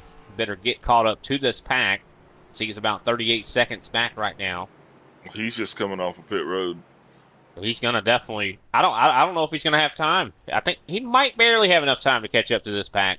It's gonna be really close though. If he keeps the hammer down, he'll be at operating temp about the time they'll just be coming, getting up to. And I don't know. I'm all out of it tonight. No, I get what you're saying. He'll be up to operating momentum and can kind of utilize that while they're still going through the gears. They're still going through the gears. Right. So he just has to try to make that work to his basically make it work to his benefit. 100%. Of course, we have now 19 laps to go this next time by when the green flag will fly. Josh Schaffner is in the lead with Greg Wachinski sitting in second, David Miller in third, Josh Daniels fourth, Kenny Powell fifth. That is the top five at the moment. Of course, there are a lot of other talented drivers in 6th, 7th, 8th, 9th, and 10th. So I guess the question I got for you is, do you think that we've seen the last of the cautions? I don't think so. I really don't. I really don't. Just considering that 5 is on older tires. And, that didn't cause an accident that last time. Of course, we saw the aggression there with the pass from trying to, Kenny Powell trying to get by Chris Johnson and hurt his teammate quite badly there. As the green flag is back out once again. Schaffner jumps up to the top in front of Wachinski. Wachinski able to get a good enough restart.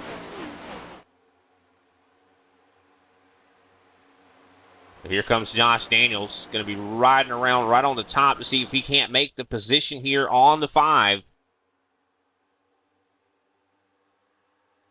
Everybody. So I thought everybody was going to move down to the bottom to try to get around Wachinski, but it looks like everybody moves to the top.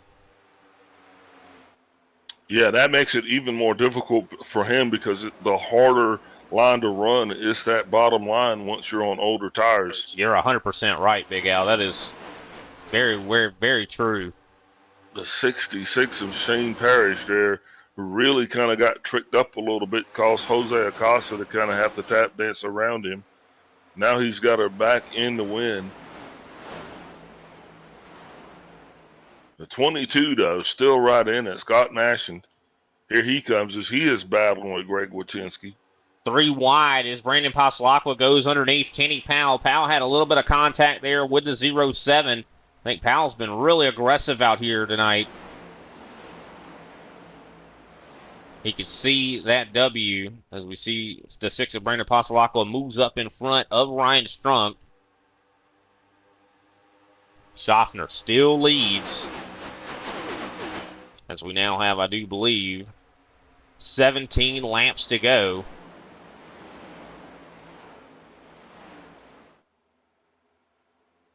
Looking at Abner Acosta. He's the one that really is going to be trying to drive through this field. We know how much this driver loves to win. But he's going to have to get by Kenny Powell, Ryan Strunk, and Brandon Pasalacqua in order to do it. Also, Scott Naslin. Right now in that 8th place position. You mentioned it earlier. Very surprising that car is as competitive. Oh, problems for the 66 of Shane Parrish. More contact after the fact. The yellow flag is out once again.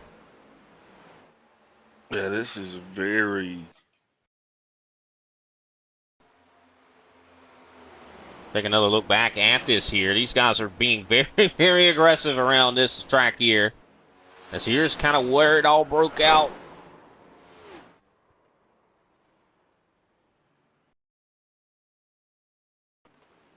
Take a look through the far chase camera here. Some of these camera angles make it very difficult to see exactly the origin of the wreck, but this has been the easier one. You see the 66 kind of comes up into Wachinski. And the 54 of Randy Mullen, nowhere really to go. Man, that was just very unfortunate as well, Brian. Definitely was. And there was another part to this accident. You see what happens right here in front of Mark Sanchez. Well, Sanchez, trying to avoid this, comes up and tags Matt DeCiani. Oh, big hits there after the fact. They almost had it missed. Randy Mullins and Matt DeCiani, recipients of the dreaded repairs required flag.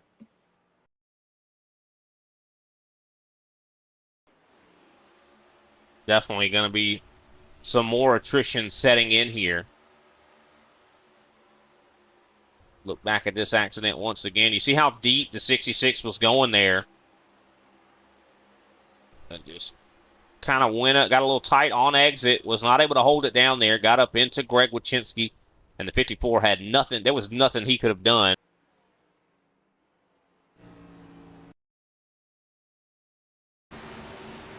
Take a look at this through the eyes of Randy Mullins. You see, he has no idea this is getting ready to happen. Just boom, all of a sudden. You know, that reminds me when I was a kid this one time, and I just was sitting there and I kind of said something, and I didn't realize that my dad was in the same room. And he just, you know what I mean? You just minding your own business, and next thing you know, wham! Slap the heck out of you. Yeah, that's what it looked like for sure. I think he was in. You were in the other room and you had said a curse word and he came in there and smacked you, right? Yeah, that's exactly what happened. He didn't do something right. 100%. Well, Kenny Powell's living right tonight, though. He must have definitely put a little extra something into the collection and played at church on Sunday, because he was once again able to pull a Batman maneuver or Catman maneuver and get out of that one. 100%. Well, while we wait for the green to come back out, we'll take another step away. We'll be right back.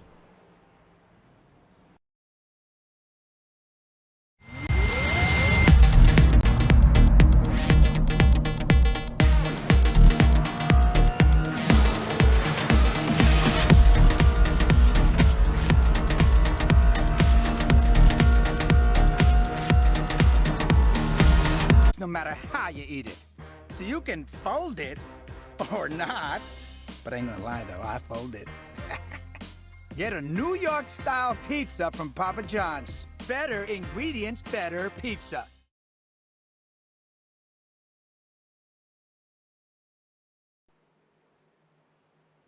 We are back, ladies and gentlemen, and Josh Shovner right now going to be leading us to green here as we're verging on, I do believe, 13 laps to go.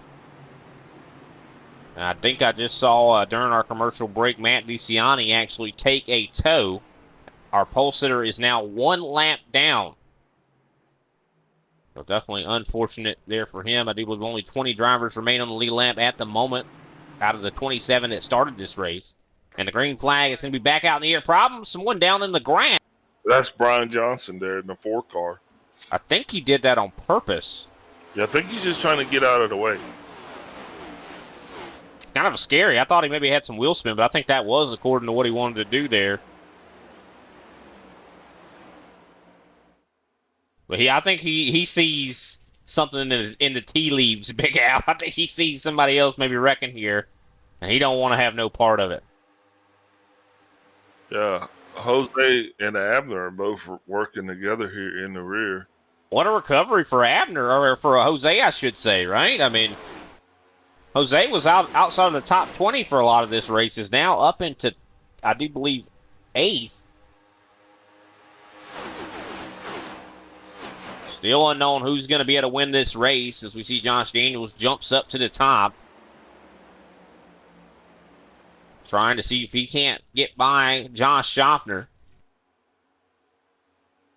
Oh, little contact with the wall there from that 07 as he is almost bump drafting the 50 down the corner, or down the straightaway. Kind of got, I do believe, about a little bit of a 9-car breakaway right now as Alexander Carr enters the top 10 for the first time. Definitely haven't talked a whole lot about him. Schaffner doing what he needs to do to lead this thing, understanding that right now this is indeed the fourth quarter as we are 11 to go. It'll be 10 to go at the line. It is his go time. Kenny Powell now starting to mount his charge. Jose Acosta now making his move as he is going to be challenging the 21. Brian will be having racing all over the racetrack right now. I guess that's what it's there for, racetrack, racing all over, yeah. Yeah, for sure. That's what's going on right now, for sure. These guys are definitely racing each other quite hard, trying to get as many positions as they possibly can. We're just about 10 yards from the touchdown line right now. Wouldn't you say that's what Josh Schaffner at least probably has in his mind as he tries to hold off Josh Daniels. Kenny Powell, of course, right there as well. Here comes Ryan Strunk to the inside of Powell. Yeah, right now you don't know where the charge is going to come from, so that's what Schaffner's doing. He's just trying to drive his fastest, most consistent laps as possible. That's going to be his best defense at this stage in the game. Instead of trying to be 5-6 cars wide as a 77 and a 24 made contact, that's going to be 3 wide right there as the 6 of Brandon Pascalauca is now going to be making his way up now, and he is going to be challenging Powell now is up in the P3, but this battle far from over. Yeah, definitely very far from over here. I think that's what Josh Daniels and Josh Schaffner are probably loving this, to watch these guys behind them battling. Definitely going to provide them to where they could just race each other. But Pascalauca definitely trying his best to see if he can't get up here into this third place position, see if we can't talk to one of us here tonight. Of course, the 22 doing the same thing as well. Scott Naslin with a ton of front end damage earlier in this event. Somehow, he is the miracle driving right now.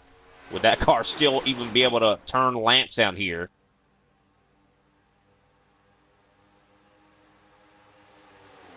Now going to be 8 lamps to go.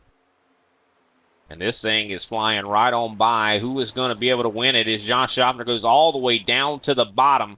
It's going to give the 07 a little bit of a run on the exit. He goes side by side with Schaffner.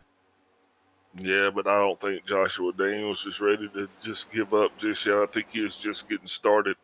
He is now going to get the better of Schaffner, now taking over the lead with just 8 laps to go. Battle of the Joshes is happening right now for this lead. Who is the superior Josh? This is the question that these guys are trying to answer at the moment. David Miller to the inside, I do believe, of the 22.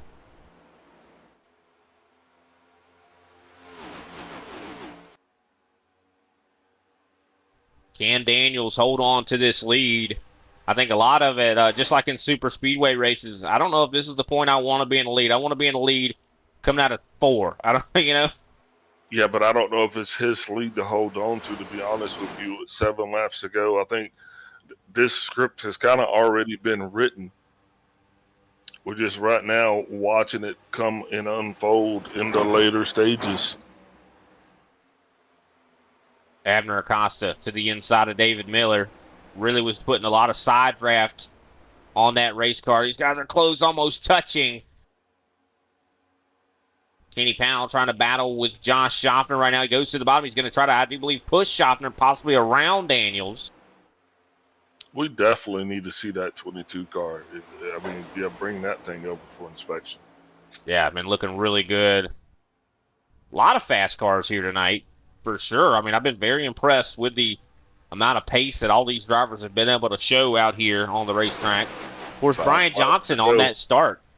Yep, 5 laps to go. Brian Johnson on that last restart. We saw him fall back to the end of the pack. Now he finds himself in 11th, so it seems like that might have worked out for him, but he's not going to have the ability to race with this top 10.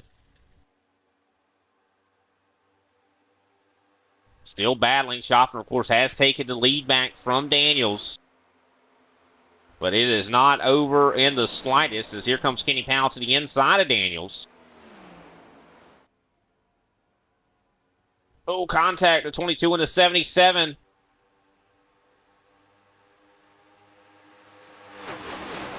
Still keeping it together. Look at the run the 22 gets on the inside, driving low down on the inside. He's got Brandon Pascalaqua on the outside. Made contact. 22 is going to go way down at that point. Miller goes even further down and drives it in deep. Narrow entry into 3 and 4. He's going to slide up. Almost gets into Abner Acosta, but he does get clear of the 22 for now. Abner must be living right. I was surprised that 21 was able to go so narrow on the entry there, as they still battle it out for that position. 3 laps to go. Josh Hoffler definitely feeling the pressure as he is running in the wind. Whoa. He's definitely looking good, but he got really tight off that last corner. That's going to give Kenny Powell the ability to get side by side. Here comes Abner Acosta, though. He is going to be driving on the inside, which it just could potentially be 3 wide here eventually. Kenny Powell, though, battling with Josh Schaffner for the lead. Schaffner hanging on to it right now, but he's going to have a lot of company here. There's 2 laps to go. If we get to the white flag, the next flag will end it, as we are verging on 3 wide here. Kenny Powell in the middle lane. Josh Daniels on the absolute top. Yeah, look at how much Abner is having to back these corners up in order to get the run that he needs. Here we go. On the exit at turn 4, they're going to be coming on to the front stretch. And we will take the white flag. Josh Schaffner right now in the lead. Can he hold on for 1 more lap? These guys are going to be fighting tooth and nail here. Anything goes on the white flag lap. 3 wide is Josh Daniels on the top here with Pascalaqua trying to side draft. But Josh Schaffner, I think he might have it. Everybody else behind him running out of time. Does Abner Acosta have enough left? Does Kenny Powell have enough left? I think Schaffner's going to get it. Oh, Abner and Kenny Powell contacting each other. And look at that. Schaffner, your winner here tonight for the Papa John's 250 at Auto Club Speedway. Yeah, Abner. Kenny Powell able to finish in 2nd place with Abner Acosta in 3rd. Josh Daniels finishes in 4th. Ryan Strunk in 5th. 6th place, Brandon Pascalaqua. 7th, Scott Naslin. 8th, Jose Acosta. 9th, David Miller. And rounding out our top 10 is Brian Johnson. Alexander Carr comes across in 11th with Derek Heitman. 12th, Paul Ozen. 13th, Mark Sanchez in 14th. Shane Parrish comes across in 15th. 16th position is Matthew McMeekin. 17th sees Robert Matthews, while 18th is Blair Holloman. 19th, Jesse Evans, and Greg Wachinski rounds out the top 20. Matt DeCiani finishes in 21st. 22nd, Randy Mullins. 23rd, Chris Johnson. 24th, Greg Carr. 25th, Chad Sullivan. One moment, wait on it to go back. I'm having to read off of the actual screen here, so I do apologize. 26th, Darren Mullins. 27th, Al Kozlowski. And rounding out our 28-car field is Derek Jacobs. Look at that. Josh Schaffner out there giving it a good burn down, giving these fans a good show. What a win from Josh Schaffner.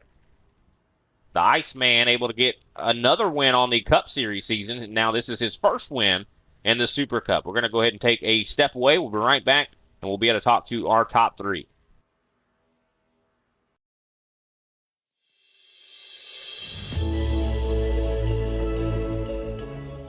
Hey everybody, my name is Warren Maddox. I am the president of Ultimate Experience Outdoors. Our mission, we are dedicated to taking veterans, first responders, youth, and Gold Star family members on outdoor excursions across the country. Support for our mission has many forms, from camp cooks to the great storytellers, some buddies with the band, maybe you just want to build a campfire and sit around and listen. Nothing goes unnoticed. Camaraderie is reborn. The acceptance among the men and women that took an oath. Whether it was decades ago or recently renewed, but never forgotten. If you feel like you could help us, please visit our website, www.uxonation.org. There, you can register to hunt, sign up to sponsor an event, or even donate to us so we can continue to execute our mission. Oh my gosh, I'm so tough, bro. We get a hug, right? What have you done, Jim? We need your help to hold the line once again.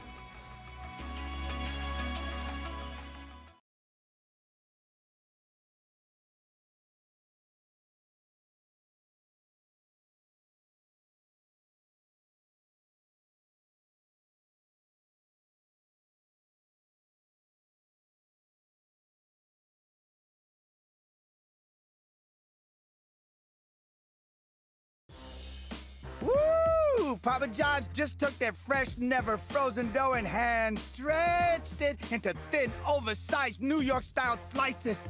I mean, look at that crust! That is the perfect crust thickness no matter how you eat it. So you can fold it or not. But I ain't gonna lie though, I fold it.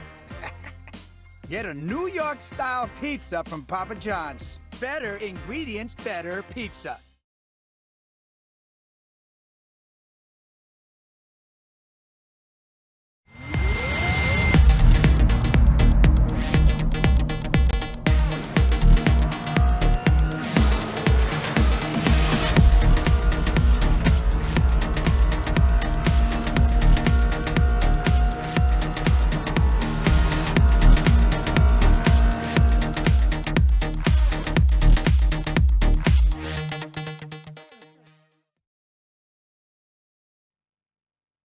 And we are back, ladies and gentlemen. Of course, we're going to be joined in the booth by our third place finisher. It came down to the line, and then Abner, you won stage 1 and 2. So going to be some really good points here for you tonight. But how was the car feeling? Seems like you know everybody out there seemed very equal, and usually you're the kind of guy that gets up there and runs away. It didn't seem like that was the case tonight.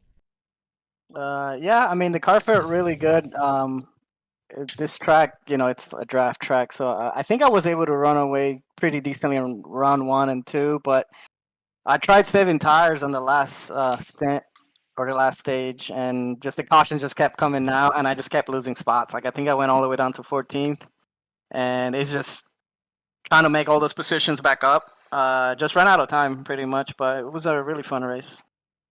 Yeah, it definitely seemed like a lot of fun out there. What were some of the challenges of the track? I mean, I know this is similar to Michigan, but a lot more bumpy, wouldn't you say?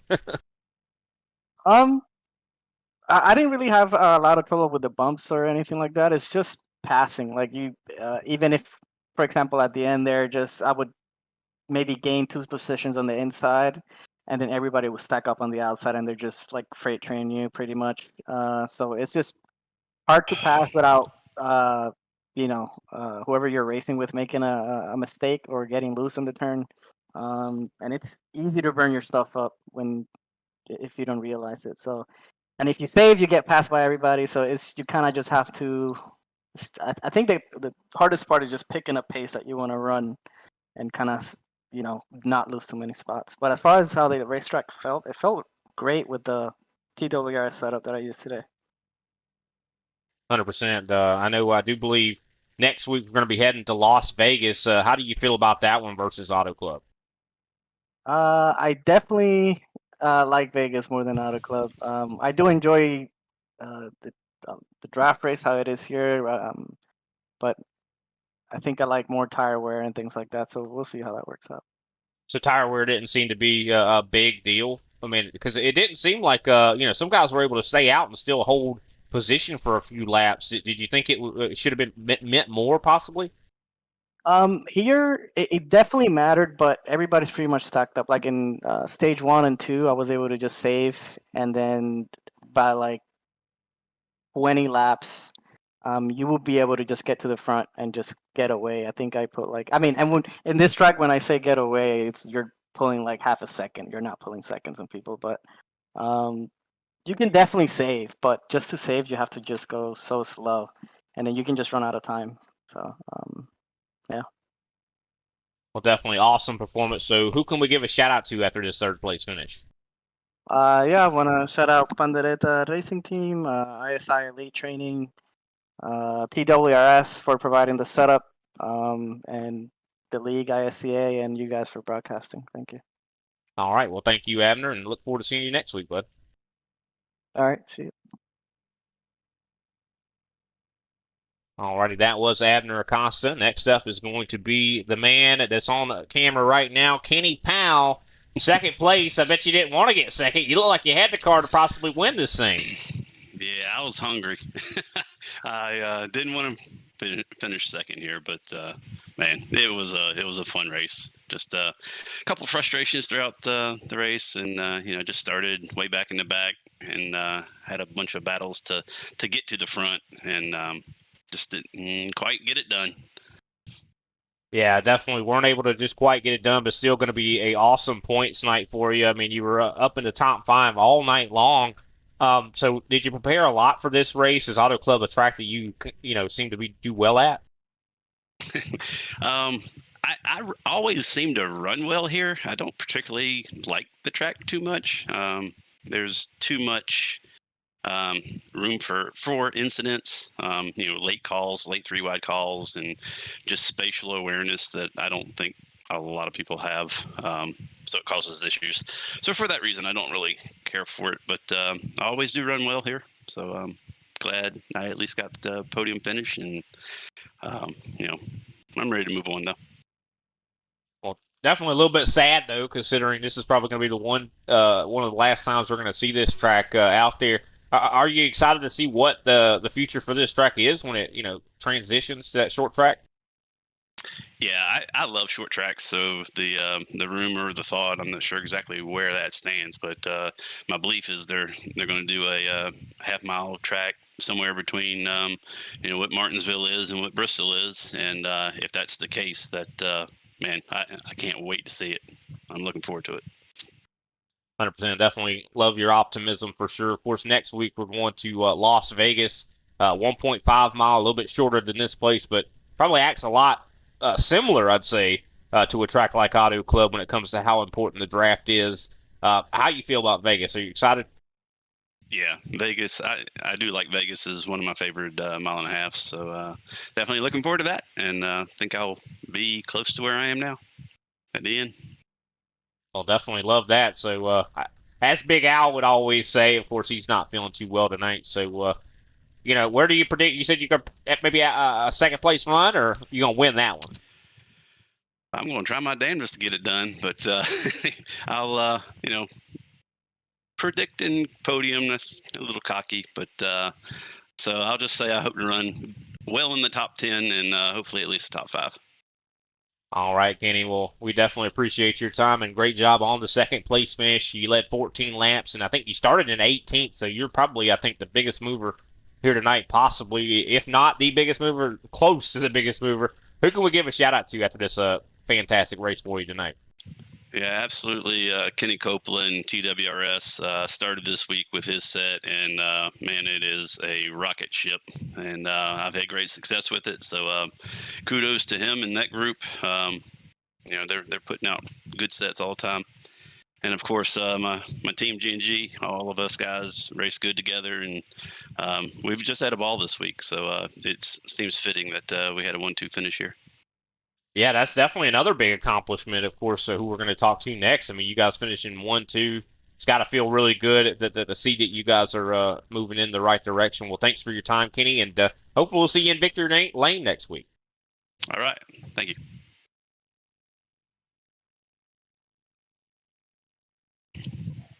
All righty, that was Kenny Powell. Next up, we're going to be talking to the Iceman, as he's been dubbed by, I should say, Big Al.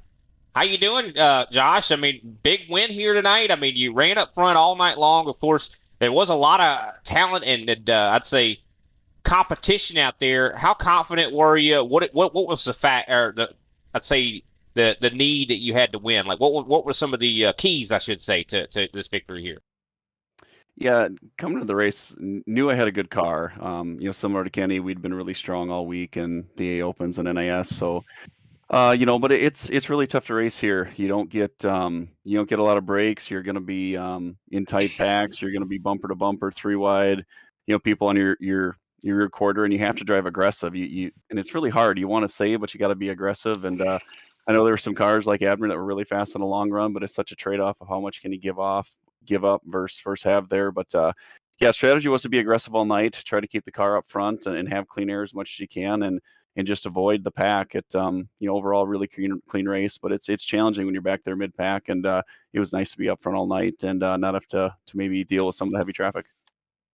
It definitely was a lot of heavy traffic, and a lot of cars that were up towards the front earlier got involved in some accidents. I mean, so was that kind of the key to kind of keep the guys behind you racing each other and you stay up front? Yep, that was my plan all night. Not easy to do here. You got to be aggressive. You got to take runs when you can.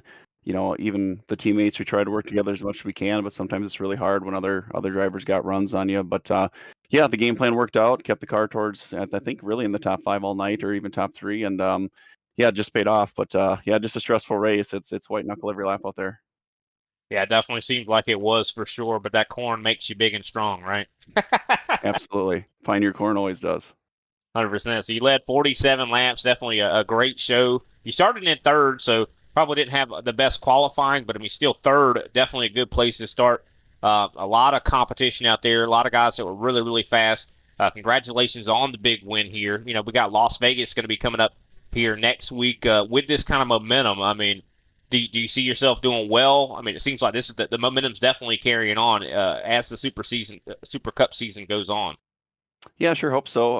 Have run well at Vegas in the past. I think I won the spring race there last year as well, and I think it's the only lap in ISA I've ever led flag to flag. Led all 100 laps there last year. So yeah, we'll do some work this week and hopefully go out there and put on a good show and hopefully put the number 50 car up towards the front again.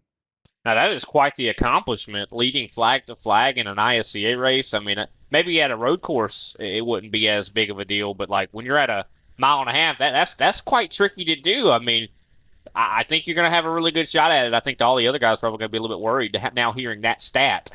Wouldn't you say? Well, a lot of great drivers out there. It's not easy, and it's hard to come out here and run up front week in, week out. A lot of good drivers, a lot of good teams, and guys put a lot of time into this. 100%. Well, with this win, who can we give a shout out to, man? Yeah, definitely.